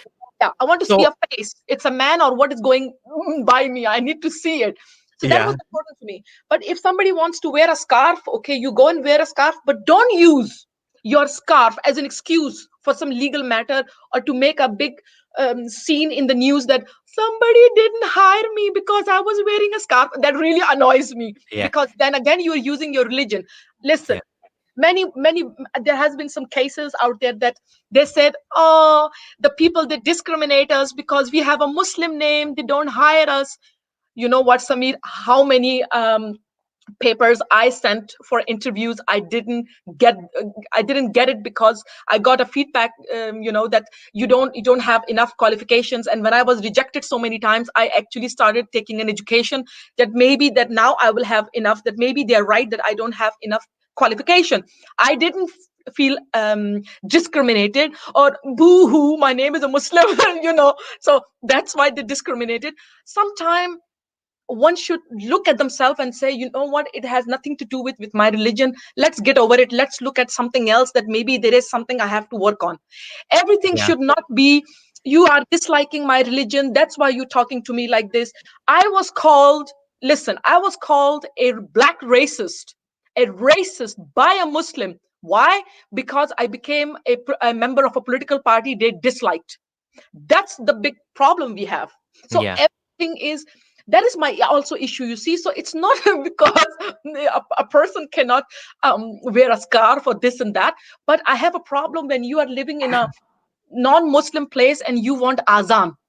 Yeah. So the azan issue is like a different issue, and I do think that there is room to debate that within the laws and the system of democracy. So the noise pollution law can apply to that, and they can say, well, no, we don't want to allow that because it would be too loud. But if they keep it very low, so it doesn't, if the distance from the mosque is far away enough so it doesn't affect anybody, then it could be fine. That's something that like the local government can deal with. I don't think that doesn't need to be discussed like globally or whatever. They can figure that out according to the bylaws. You know what I mean? Now about the burqa and covering the face, yeah, I do agree with you that there could be an argument made that, you know, there's a safety. The thing is, but the niqab is worn by such a small percent of women. It's such a tiny percent. I personally hate the niqab, and I think it's counterproductive. I know some Muslim women, sorry, I know some ex-Muslim women, for example, Sarah Haider, that is actually would say the opposite, that we shouldn't ban niqab because what you do is you push those Muslim women deeper into the closet, and you make it even harder for them to emigrate or to get, you know, mixing in a society. So this, I mean, we can debate that. I'm not sure where to draw the line on banning or not. The thing is, I would never ban hijab because I don't think hijab gets in the way of like living your life. And I do think that, you know, to be fair, discrimination does exist. Yes. People do. So I have this problem as well because I am a successful software developer and I earn six figures. I'm doing really well in my life. But if I was not well educated, if I had a big accent, if I was you know, like what I noticed is throughout my career path is when I first started working and I was doing like call center jobs, I worked at Walmart. I had a tough time even asking at Walmart that I wanted time to pray. They were like, "Oh, why is that? Why do you want time for that? This and that." But when I became a software developer, nobody dares talk to me about how long a lunch I take. Nobody talks to me about that. I take as long as I want because they know if they're disrespectful, I'll leave, and they're gonna have a hard time finding someone who's gonna be as good as doing what I do right now. So when you're a highly skilled laborer, when you're a highly skilled, qualified professional, the discrimination goes away because they don't have a choice. We're desperate. Like I work in a company where we're desperate to find people because it's tough to find qualified professionals, and that's why the salaries are so high. Now, when it comes to like someone working at Amazon, it's gonna be tough for those guys. The off not the Amazon software developers. I'm saying the Amazon warehouse staff. They're gonna get 15 minutes strict breaks. They're gonna be watched. They're gonna be clocking in, clocking out, and they're gonna also face some discrimination. And that is a fact. There is discrimination. So I do agree the victim mentality needs to go, and I do agree that Muslims or anybody would be better off to stop whining about discrimination and to do something about it. Meaning, Exactly. meaning improve yourself, right? Like you said, Yes. like get some skills. If you have an accent, well, you can fix your accent. Yes. Nas Daily, I don't know if you know, do you know Nas Daily? Nas Daily, he has this massive channel on Facebook with millions of subscribers. He does these 1 minute daily videos. He has a video where he talked about how he fixed his accent. He came to America, I think it was America, Canada, I forget, and he had a very strong accent. And he practiced, and now he has no accent. And he said, people ask him, how come you have no accent? He said, I worked on it. I improved it. There's nothing wrong with having an accent. I'm not saying you can't have an accent. I'm just saying, like, look at the attitude difference. It was like, I'm gonna fix this. I'm gonna do this. I'm gonna be good at what I do. And he does videos for a living, so it helps that he doesn't have an accent. You know, because people have to understand him. I have an accent too, and you know, sometimes the words I have to like for example, sometimes I say words wrong. Like I'll say wall instead of hole. I don't know why I say that. I've just been saying it wrong my whole life, and I gotta fix that. So I work on that and I slightly improve. And you know, self improvement is a beautiful thing. And you're right, Muslims, especially Muslims and everybody else, should work on self improvement. But at the same time, we should acknowledge that there is racism does exist. I don't like to use Islamophobia, but there is, you know, like for example, someone with the name Abdul Rahman is less likely to get a job interview than Jonas, or for example, you know, someone with a white name like Paul. It's true. The data, I mean, we can look up the data, but in a Christian majority country, you would find there is going to be some discrimination against minorities, right? And yes, that is something I would like to acknowledge. But what do we do about it? Yeah, we work on fixing that as a society together. And we don't, but I do agree with you also that it's overblown when it comes to Muslims, and this sort of like wanting privilege and demanding that, you know, the laws, or you know, a special exception is made for me. You know, I do have a problem with that. I think it's tougher when it comes to a situation of, if there's no, okay, look, if there's no dress code, like let's say you're working in a tech shop, like I work in a tech shop, then nobody should be discriminated for wearing hijab. If the hijab gets in the way of a uniform of the, like, for example, I actually made a video about how this young lady, I don't know, she's 15 or 16 years old, she was kicked off was it either soccer team or was it like a running team because she was wearing hijab. And that's ass backwards to me. That's fucking stupid. If you're Hmm. wearing hijab, what does it have to do with running? Hmm. Nothing. So why are you making rules that, like, that there's no reason why FIFA shouldn't allow hijab unless it's a safety issue. And there's no safety issue there, so let them wear hijab if they want to. I will fight for the right, and I've made videos fighting for the right of Muslim women to wear hijab because I don't have an issue with that. Now, if there's if there's a safety issue, if you're going to a shop that has drills and stuff like that, and you're not allowed, and hijab gets in the way of safety, then yeah, okay, I can say, then of course it's valid. But like, if it's not a safety issue, if you're working for a tech company, why can't they wear hijab? Why they shouldn't be discriminated? Nobody should be discriminated based on wearing a cross, wearing hijab, or anything like that, right? Even though, I'm not a fan of hijab, and I've got in trouble on Twitter for saying saying some very nasty things about hijab because I do think it's a nasty thing. I do think it's misogynistic. I do think it's degrading. I do think it's bad for the world. I hate it. But if they want to be wear it, then I will fight for the right to wear it while also saying it's a shitty thing to wear, right? That's my way. I mean, again, when you said about these Muslims feeling victimized, and it's so sad and bad for them. You see, I have seen so much in my lifetime that when you also said about the language and everything, Yeah. even me being born in Denmark, I have a little bit of accent in Danish, and there are things that I work with at the moment. And I'm at the age of 42. I'm going to be 43 soon. So I have been working with myself. I have chosen not to be a victim. I cannot say everything what I have been through in my life, but enough to not seeing the scars, even though the scars are on my body. um, so when people they begin to act victims, and how sad it is for them, or boohoo, that makes me upset, because I know how it is to go through pain, and feeling small, and not feeling any kind of worth. And I believe that you should pull yourself up and say, okay, I know I'm in this situation. What can I do to make myself better? So if there is something going on in the society that you are disliked as a Muslim, for example, what can you do to improve yourself and show that you are a good person? That is a person, it's only themselves who can show it. We Yeah. can only see it if they show it.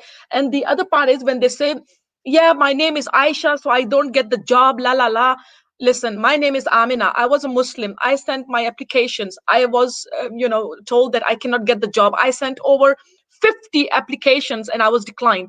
But it doesn't mean that I was discriminated. It was because I did lack some things that I had to take care of. So now I have spent 7 years studying, and I'm almost done this summer. So now I know that, okay, I have some knowledge now more than before, and I have been involved in politics. So I'm running for something here in November. So when you get knowledge, you talk to people, you learn something, you evolve.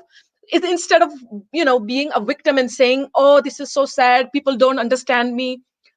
Human beings, we always have a choice. We always have a choice to get out and make a statement and say who we are instead of complaining. That is all. And I believe in a debate. I believe in constructive dialogue, talking together, finding a bridge where we can say, okay, this is something you want, this is something what I want. How can we respect each other? Yeah, but so are you saying that there is no discrimination against Muslims? That it No, doesn't I exist, a didn't say discrimination? there is discrimination towards everybody, not just Muslims. I don't believe there is discrimination towards Well, Muslims only. No, no, no, Well, everybody. there wouldn't be as much discrimination towards whites if whites are the majority in a country, right? I mean, they're the main, like, if Muslims are 5% in a country, you wouldn't find that the white people are the ones having the hard time getting the job with the same skill. If you have two candidates, Muslim candidate, non-Muslim candidate, you have Jane, attractive young lady, that is speaks well, no accent. Her name is I don't even know Danish names. She has a Danish name, let's say, not Jane, whatever. And then you have Habibullah Abdurrahman Sheikh. He comes to your office. He's like, looks like me. Maybe his beard is twice as long. They're both equal candidates for the job. Maybe he speaks. Are you saying there would be no discrimination in that case? Like, I have seen with my own eyes that there are so many employees with Muslim names. There is a very, very good position there. It is, what was it called? Foreign, where they take applications from people getting visas and stuff. yeah, Many Muslims are there. They get the yeah, position. Secondly, there is another position for, what was it called? Social helpers. yeah, The elders, the elders. yeah. Social workers, yeah, Yeah, they are almost half of them, I dare say, almost, they are Muslims. They yeah. either are men who are Muslims or ladies that are Muslims, with or without scarves, with beard or without beard, with Muhammad name. Nobody discriminates. Why do I know this?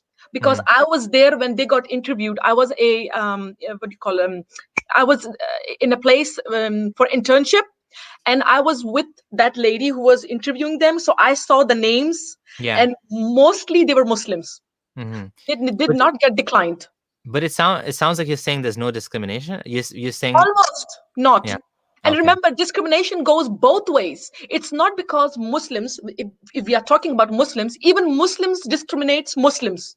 hmm, So yeah, it's not because it's the poor Muslims. No, they're good in discriminating their own kind, because if they dislike what they believe in, like I was told a couple of days back, because I wrote something on a Muslim politician's page, and then he said, yeah, you have gone against your own kind. And I hmm, said, how can you say I have gone against my own kind? The Danish people, I'm a Danish citizen. I consider myself a part of the society. There is not something like you and me. We are yeah, united. We should yeah. not be two different groups. That's wrong attitude. Yeah. I do think that the discrimination is something every society needs to work on and continue to fight.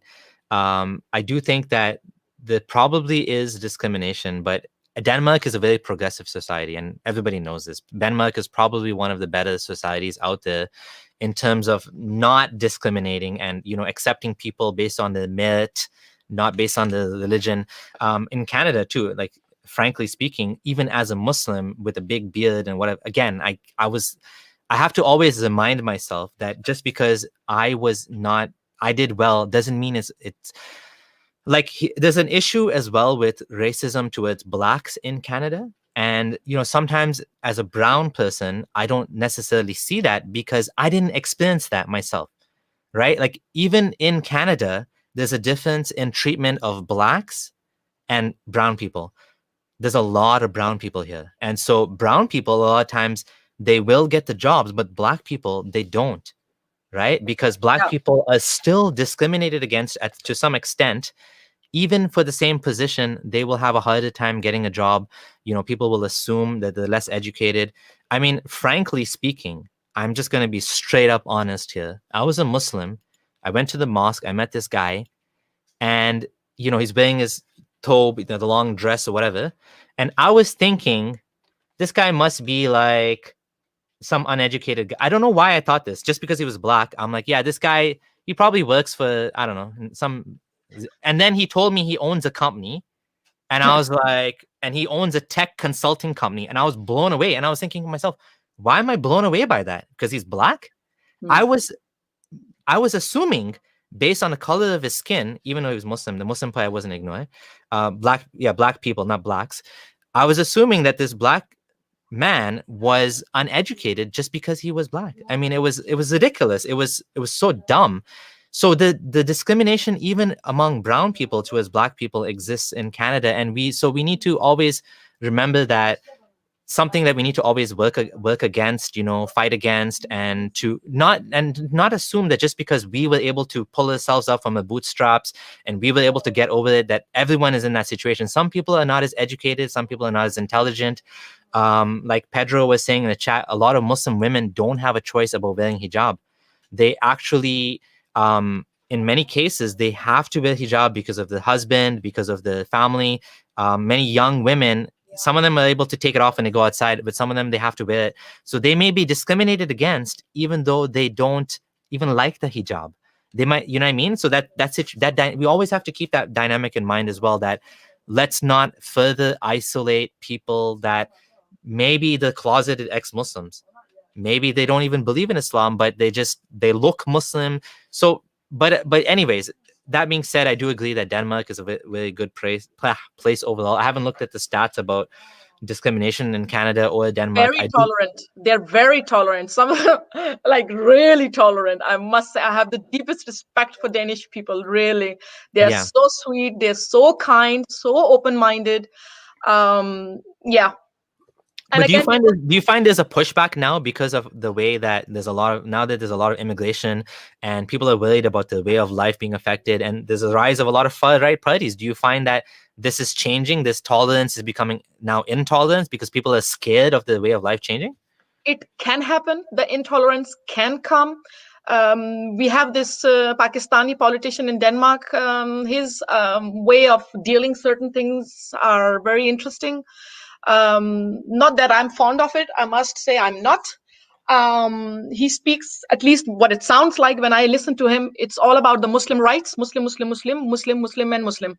And that hurts me as a Danish citizen, that my right is not being counted. This is exactly how I feel.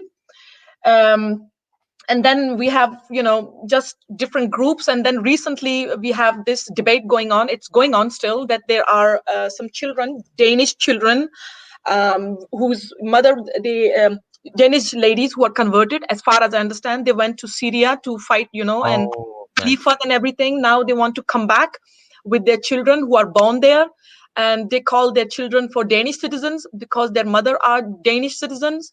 So now suddenly they remember the rights. They forget why they left Denmark to begin with, to fight against everything Denmark stands for. Yeah. When you think logically. And now they're thinking, oh, Denmark. Now because the Syria is not good enough, ta-da! Now we remember Denmark. The goodies, the fun, the possibilities we have. So now there are a debate going on. There are people, Danish people, they are split. Some are saying yes because of the kids. Then there are some who are saying no to the kids because, and my opinion is the same. We have already, this generation like mine, they are born here in Denmark and they are member of Hizbul Tahrir. So what are the odds when you get the children from Syria who are born in Syria that they're going to be loyal to Denmark when we have people who are born in Denmark, Muslims, and they are talking about that we are only loyal to Allah, Muhammad, and the Muslims. So what are the chances that these children are going to go against Denmark and going to be exactly like Hizbul Tahrir or another group? I don't know. So that is the debate going on between the political party that is mine and then the other ones. Some are saying yes, some are saying no. So this is the battle going on. So this is something that is very, very new now. Yeah, that's so definitely if someone is leaving country and joining an enemy of the state like ISIS, obviously I don't know if ISIS has declared war on the whole world basically. So if you join ISIS, you basically have, in my opinion, given up your nationality forever. It's a little bit tougher for the kids because the kids are innocent in all this, and I think that's why people are maybe even bothering to speak about it. I don't know about de-radicalized. I do know that some people do get de-radicalized, and I do know that, like, I spoke to someone that was de-radicalized. Her name is Tanya Joya. She was a member of ISIS, the wife of one of the top members of ISIS. His name is John Georgalis. There's an amazing book called The Way of Strangers, written by award-winning Atlantic journalist Graham Wood, and he interviews Tanya, and I interviewed Tanya on my channel. There's lots of interviews with her. She was like part of ISIS, and she is now ex-Muslim. She speaks against Islam, and she has seen the way. I mean, she was gullible. She basically married a man that joined ISIS. She went there with him, and then she wanted to leave, and it was tough to leave. Eventually, she left. He stayed behind, and she left it. And I don't know exactly how she managed to get out of that. But she's an ex-Muslim. She left Islam and she doesn't believe in it anymore. So there are people like that, genuine people that they see the error of their ways. I mean, one guy contacted me and Abdullah Gondal from Syria. He said he left Islam. I don't know if it's true or not. We told him to contact,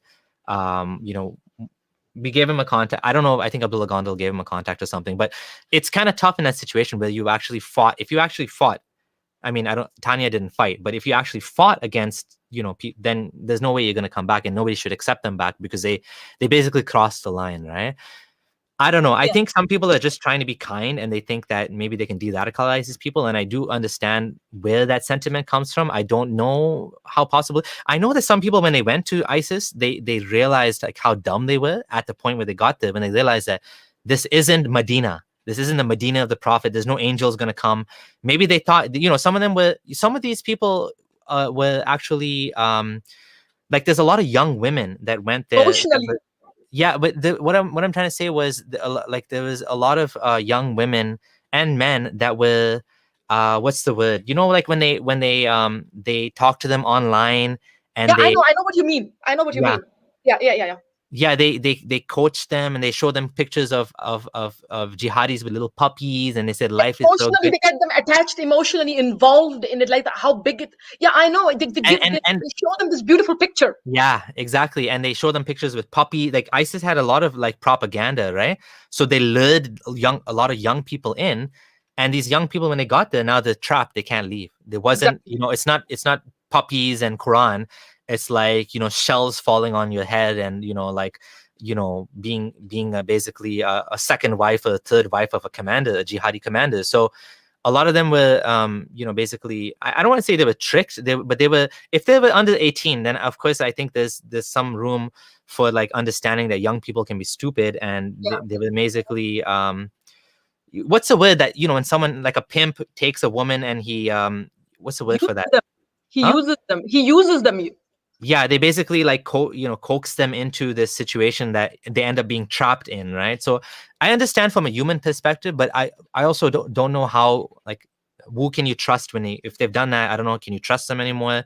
Can you not trust them? Grooming them. Thank you, grooming. That's what I was trying to say. Some of these children were groomed into ISIS. They were basically, they were basically groomed. They were sold a bunch of lies, and they have these people that work for ISIS that they go online into these chat rooms, and they go one-on-one talking to Muslims, and they try to use the religion to convince them.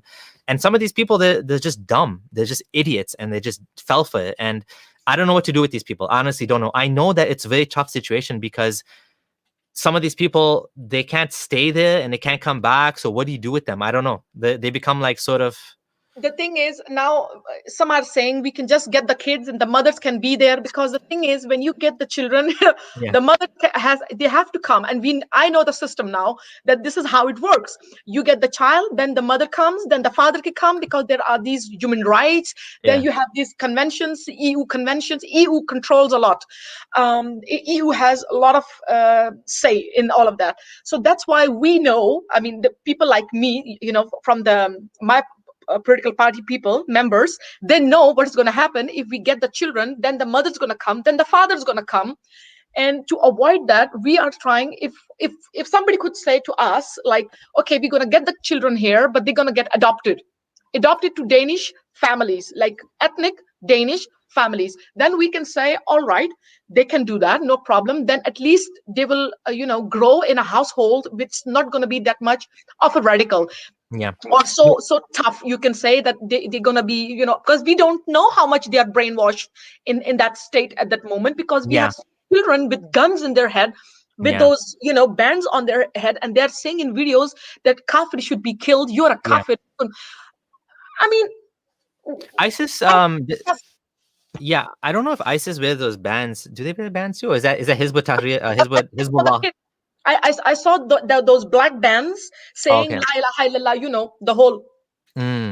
So when you say they should be adopted by ethnic Danishes, do you mean like white families? Yeah.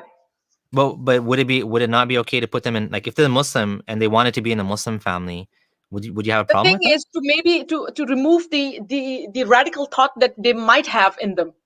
So, but Muslim families that are not Muslim families in Norway are not necessarily radicalized. I mean, no, I'm not saying that Muslims in general they are radical. I'm not saying that, but it is. You're saying there's a risk of them being radicalized if they're with a Muslim family? Yes, because then there's a risk. I'm not saying they will be for sure. But most Because Muslims are against ISIS, right? Especially in, you know what I mean? Like all the Muslims I know are against ISIS. Like, so they if can be groomed. if you had an ISIS kid that joined, you know, and became like, I know, for example, one of the guys, his name is Mubin Sheikh. He's a Sufi Muslim and he works for the Canadian government and he works in de-radicalizing Muslims. So he's actually part of the government. I mean, technically, he's hired by the government to de-radicalize. And he was involved in arresting there was a bunch of kids that wanted to like blow up the parliament or something like that. This was many, many years ago. And he was involved in helping to get those people arrested and also in de-radicalizing others that came to him and wanted to do jihad and stuff like that. So I don't know if it's fair to say that they should be with a white family if they want to be. I don't know if that sounds a little bit like biased to me. There's a risk, Abdullah. If let's say they stay with a very good Muslim family, broad-minded, secular thinking, everything perfect, okay. But you know, the ones who are a little bit more into Islam, the deep ones like Hizbut Tahrir or maybe some, I'm not saying it's going to happen like that. I'm saying it's a risk. But even Hizbut Tahrir hates ISIS. What? Even Hizbut Tahrir hates ISIS. We don't know for sure because you have to remember that Hizbut Tahrir are not secular. They want Khalifa. They're not, yeah. Whether it's a mild version or a higher one. Yeah. But the thing is, there was. Do you hear the echo? I'll mute my mic. I don't hear echo now. Okay. The thing is, that there was this guy, a very vulnerable. I think he had a case going on. He was a vulnerable guy. He had gone through a lot of problems. A Muslim, and I think he went to jail. He didn't get the proper help and everything. And then somebody, I think, brainwashed him, said something to him. He actually shot somebody at the synagogue, the Jewish synagogue. He killed somebody. So I'm just saying that it's not about that you put somebody in a secular Muslim home. Sure, you can do that, but when the extremists, extremists meaning those who are very much into Islam, when they find out where the kids are, they're going to wait for the right moment, and maybe they're going to groom them when the time comes. They're going to remind them who they are, where they come from, and so forth. If you surround yourself with those kind of people, so it depends. If that's why I'm saying that, just to be able to make them think differently, it is good to maybe, while they are young, send them to Danish families, ethnic Danish families. To me, that sounds wrong because you're assuming that Muslim families would radicalize them. No, not the families, the surroundings. That's the difference. I'm saying the surroundings. Innocently can happen. Okay, so we need to look at the data here. And this is why, again, I would recommend the book, The Way of Strangers. Most people that join ISIS, they don't join ISIS because of the mosque.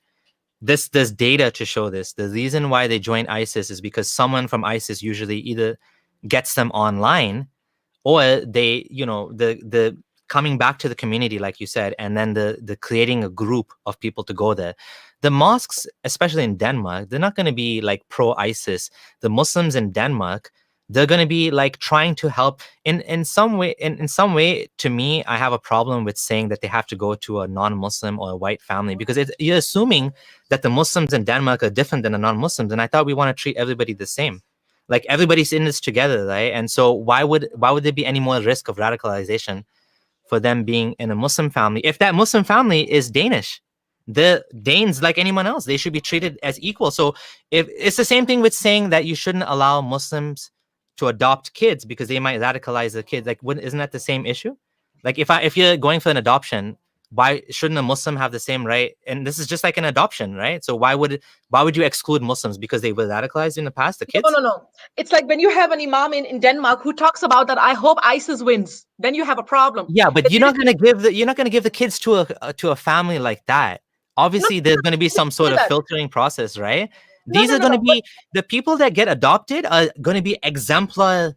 Listen, if I want to get a dog, I'm trying to find a dog now. Unfortunately, my cat had an accident and died. Oh. I have to freaking fill out. I'm being interrogated by the breeders just to get a dog. They're asking me, will you let the dog out? What's your family like? What are your kids like? Do you guys have ever had pets? They're asking me 1,000 questions for a dog. If you want to adopt a human being, the process is already very stringent. So why I would know. we say Muslims are excluded from that process? I don't think that's fair. No. I didn't say, or neither I'm going to say ever, that it's not about that the Muslim families, there is something wrong with Yeah, them. It is the people around them that they can be a risk, that innocently. For example, you have, families living in Denmark, very good people, they good of mother and father and everything, but some of their children's sons, they become gang members yeah, because they hang with some people, some boys that also are gang members or are related, so they get fascinated and they turn into the same environment. That's yeah. what I'm saying, the Oh, risk is there. You see, I'm not saying that the family is going to do something. No.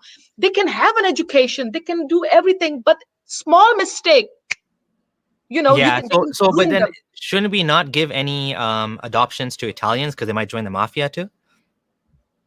We're talking about Denmark. I'm just saying, We're like, talking about Denmark and the risk. if you're gonna assume that because they're in a Muslim family, they're gonna be radicalized, that's like assuming if the Italian they're gonna join the mafia or something. Like, it doesn't make it. There's no connection there. I mean, I get in theory that yeah, Muslim family could be radicalized because Muslims are the ones joining ISIS, but you can't just assume that about a Muslim family just because they're Muslim. Not the Muslim family. I know It is, the outside the connections or whatever the mosque or that's the problem, that's the risk, but that's it the could be the risk. opposite. Maybe the Muslim family would be better, able to help that child. So we also want to look at the rights of the child. Again, I don't like Islam. I hate Islam. I think Islam is bad. But I'm just saying, sometimes when it comes to adoption, you try to put the kids in a family situation where they will be more familiar, and it'll help them to make it easier for them rather than you take a kid that's like, like let's say for example there's a Chinese kid. Sometimes it makes sense to give him to parents that speak Chinese because that parent can relate to the child and can understand that, the child's background and experiences and this and that. I'm not saying it has to be Chinese if it's a Chinese kid, but I'm just saying that we can't exclude. I don't think we should either exclude Muslims either just because they might be radicalized. I think that's silly, frankly. But we can But agree to if you disagree on see, this. yeah, but if you see, when you see the news going on, when you see the interviews, when you see kids with guns and everything, then you do not know what to expect. And especially Yeah. they are young, they are vulnerable. And I do believe, like you said, that it is so sad that it's the kids that it's going all over. I mean, it's they are the innocent ones. Definitely they are the innocent ones. They're almost like, you can say, the ones that being played with, and the parents are kind of using them, and it's so sad because the kids in all of it, they're innocent. That's why my thoughts are here, that if you can take the children and say we're going to take care of the children, and they're going to be with some ethnic Danish families to Yeah. secure the fact that they are not going to end up being like the maybe a kind of radical Muslim in Denmark, there is no risk of it. Fine, then we can have the kids, but no mother and father to Denmark. But the problem is, if you get the children, you get the mother, you get the father up here, because the conventions, the EU conventions and human rights says that. And that's, we have an overall problem. And the people who are coming here, you have to think, there was, I believe, in Denmark, there was a man, he was a refugee. He had 3 wives and I think 17 kids. He said, Denmark is giving me stress. He's getting money for all of his kids, and he then comes and complains. I'm just giving you a bigger picture, that for my sake, when I look at the whole picture about the kid who shot at the synagogue because he was a vulnerable, I felt bad for him when I read his history, what he went through. Yeah. He should have received the proper help for, to not do what he did. He was, I feel he was kind of played with. He was vulnerable, and he was maybe used in a plot. Mm. And so that's why I'm just saying that the children should be, until they at least grow up to a certain age, with a ethnic Danish family, and then later on they can move to a Muslim family if they want to, but at least in the youth, until they make their root proper solid, so they understand what they are going through, where they are. Yeah. Well, like it's quite possible the opposite could happen too, that they would leave Islam. I just don't see the connection between being in a Muslim family versus being with ethnic Danish family. To me, it sounds, I don't know, it sounds discriminatory to say they have to go. But I understand where you're coming from, but it still sounds discriminatory to me. And look at the Muslim families of the kids that left to ISIS. They Yeah. were crying, they were sad, the parents were just devastated because the groomers were able to, Yeah. via online chats or whatever, were able to convince the kids to hide it from their parents, to not tell the parents that they're joining ISIS or whatever. It's basically, there's going to be crazy people like this person that's complaining about having child support benefits and saying Denmark gives me stress. There's going to be crazy people like that, but don't forget about the normal Muslim people that are actually good citizens of a society. And I don't see how we can discriminate and say that they should not be allowed to adopt children. I don't even know if they would want children that are coming back from ISIS. I would kind of understand that maybe they want to help those people, but they would obviously not, like, I can't imagine how someone from ISIS comes into a Muslim family, ends up being radicalized again after already seeing what ISIS is and being giving a second chance. Like, I don't know. I just don't think there's a connection there. But I mean, we can agree to disagree on that. It's just, yeah, there's a possible connection, but I think the connection is not the Muslim family. I think the connection is online radicalization, talking to people that were in ISIS. The Muslim family is not going to contribute to the radicalization. The mosque is not going to contribute to the radicalization. That's not what happens. Usually it's, and again, like I said, the way of strangers, he's studied this and he's documented that the data shows that people are not going to the mosque to be radicalized. Someone is coming from ISIS and is infiltrating the society and is creating a group of people to go back. People that fought in ISIS come back and they usually create this little group. And that one person usually is able to infect a whole bunch of people to join them. So it's I not like, you know what I mean? But then there's also people that just join ISIS all on their own. People that like John Georgalis, that like he read the Quran, he went online, he started researching, and somehow he ended up in ISIS. And he was a white guy. There was in a white family. His parents were Christian, yet he joined ISIS as well. So there's people like that too, right? Yeah, and I agree to disagree, but I'll say that in masjids there is a risk that you can be radicalized in masjid as well, because I remember when I was a trainee at a place, I met this girl, very sweet, kind girl. She was a Shia. She had a scarf, but very normal clothing. And she told me that once she went to a mosque, she was wearing the abahe and scarf. She went to a Sunni mosque and she heard an imam. She said, I was shaking. She said, I heard the imam say that whatever the unbelievers do out there, that is ethnic Danish, whatever they do, they do. But if you see a Shia, kill them. Okay, so again, if somebody said something like this I've never ever heard anything like this in my 15 years as a Muslim, going to all sorts of mosques. I've been to Hizb ut-Tahrir khutbahs, I've been to a Shia mosque, I've been to Sufi mosque, I've been to moderate mosques like ISNA Canada, Islamic Society of North America. I've never heard anyone say kill Shias.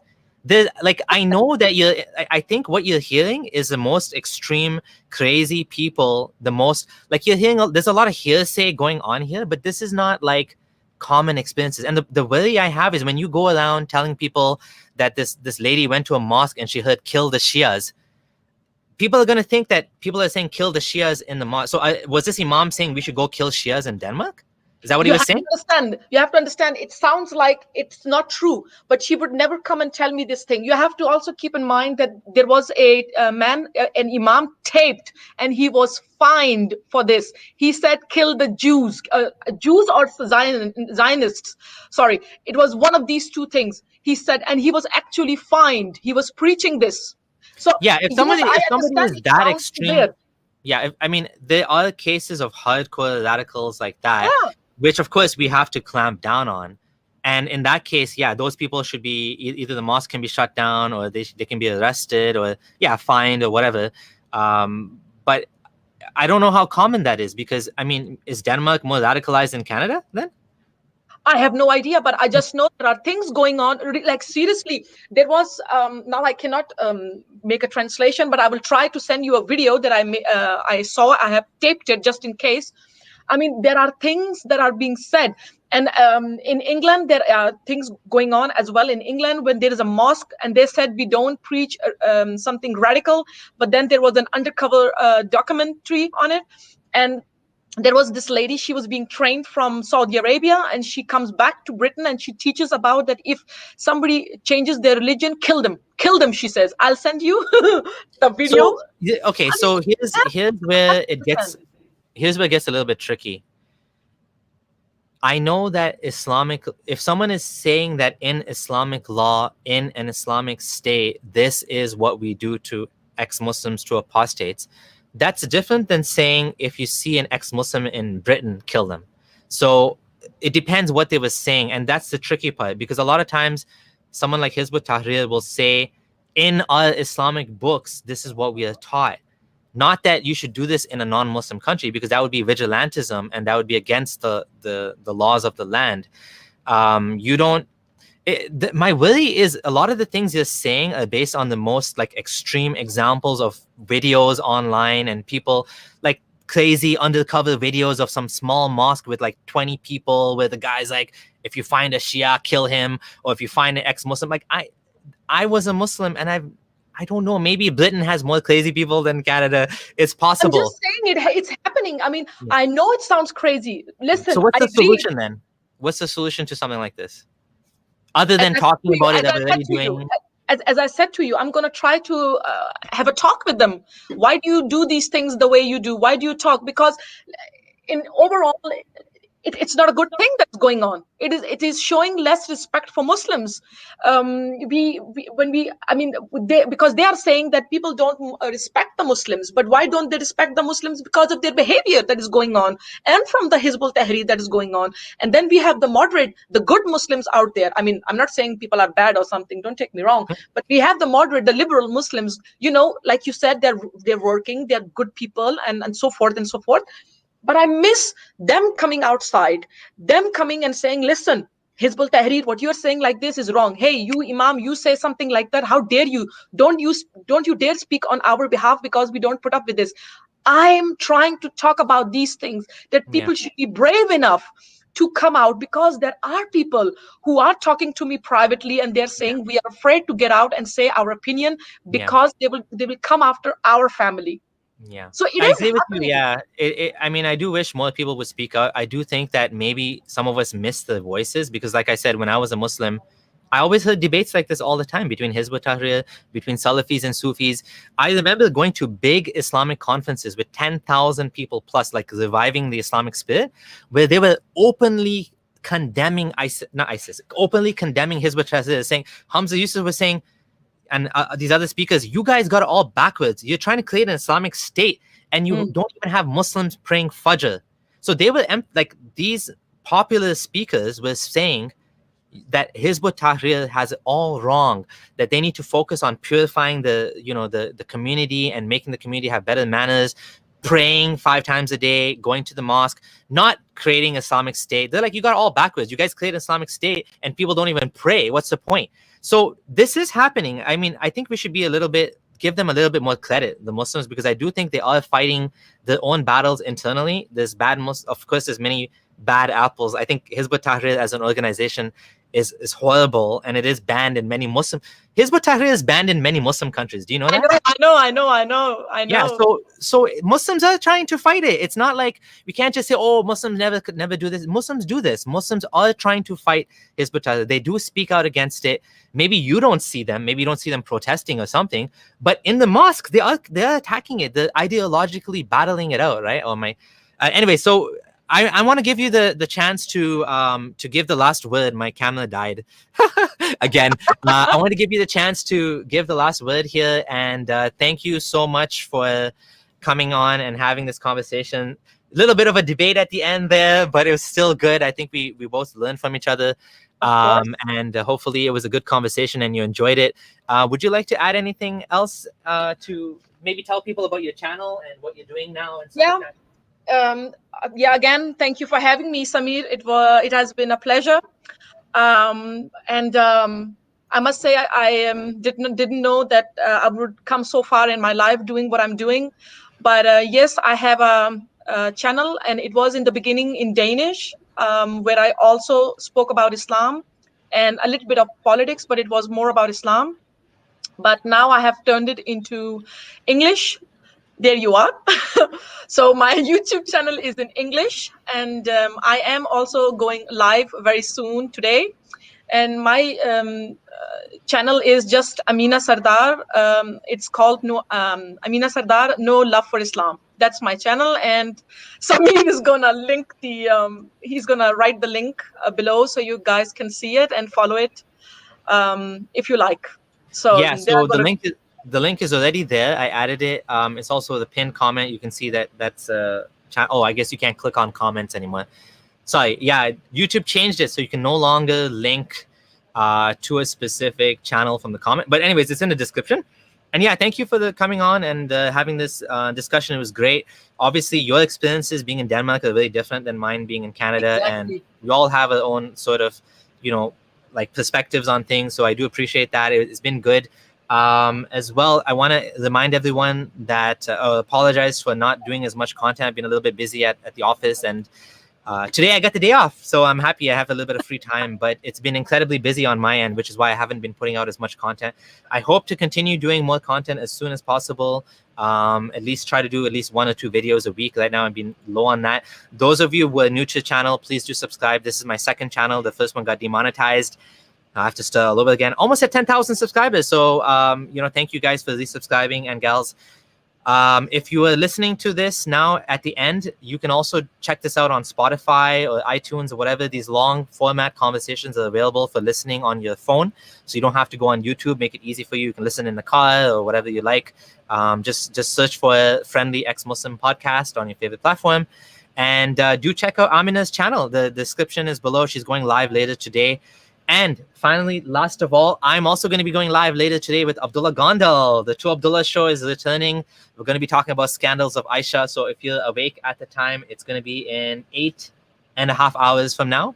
So join us there. Thank you, Amina, and hope we'll get some people onto your channel, and we'll talk again at some point. Yes, thank you for having me. Bless you. Okay, everyone, take care. Bye.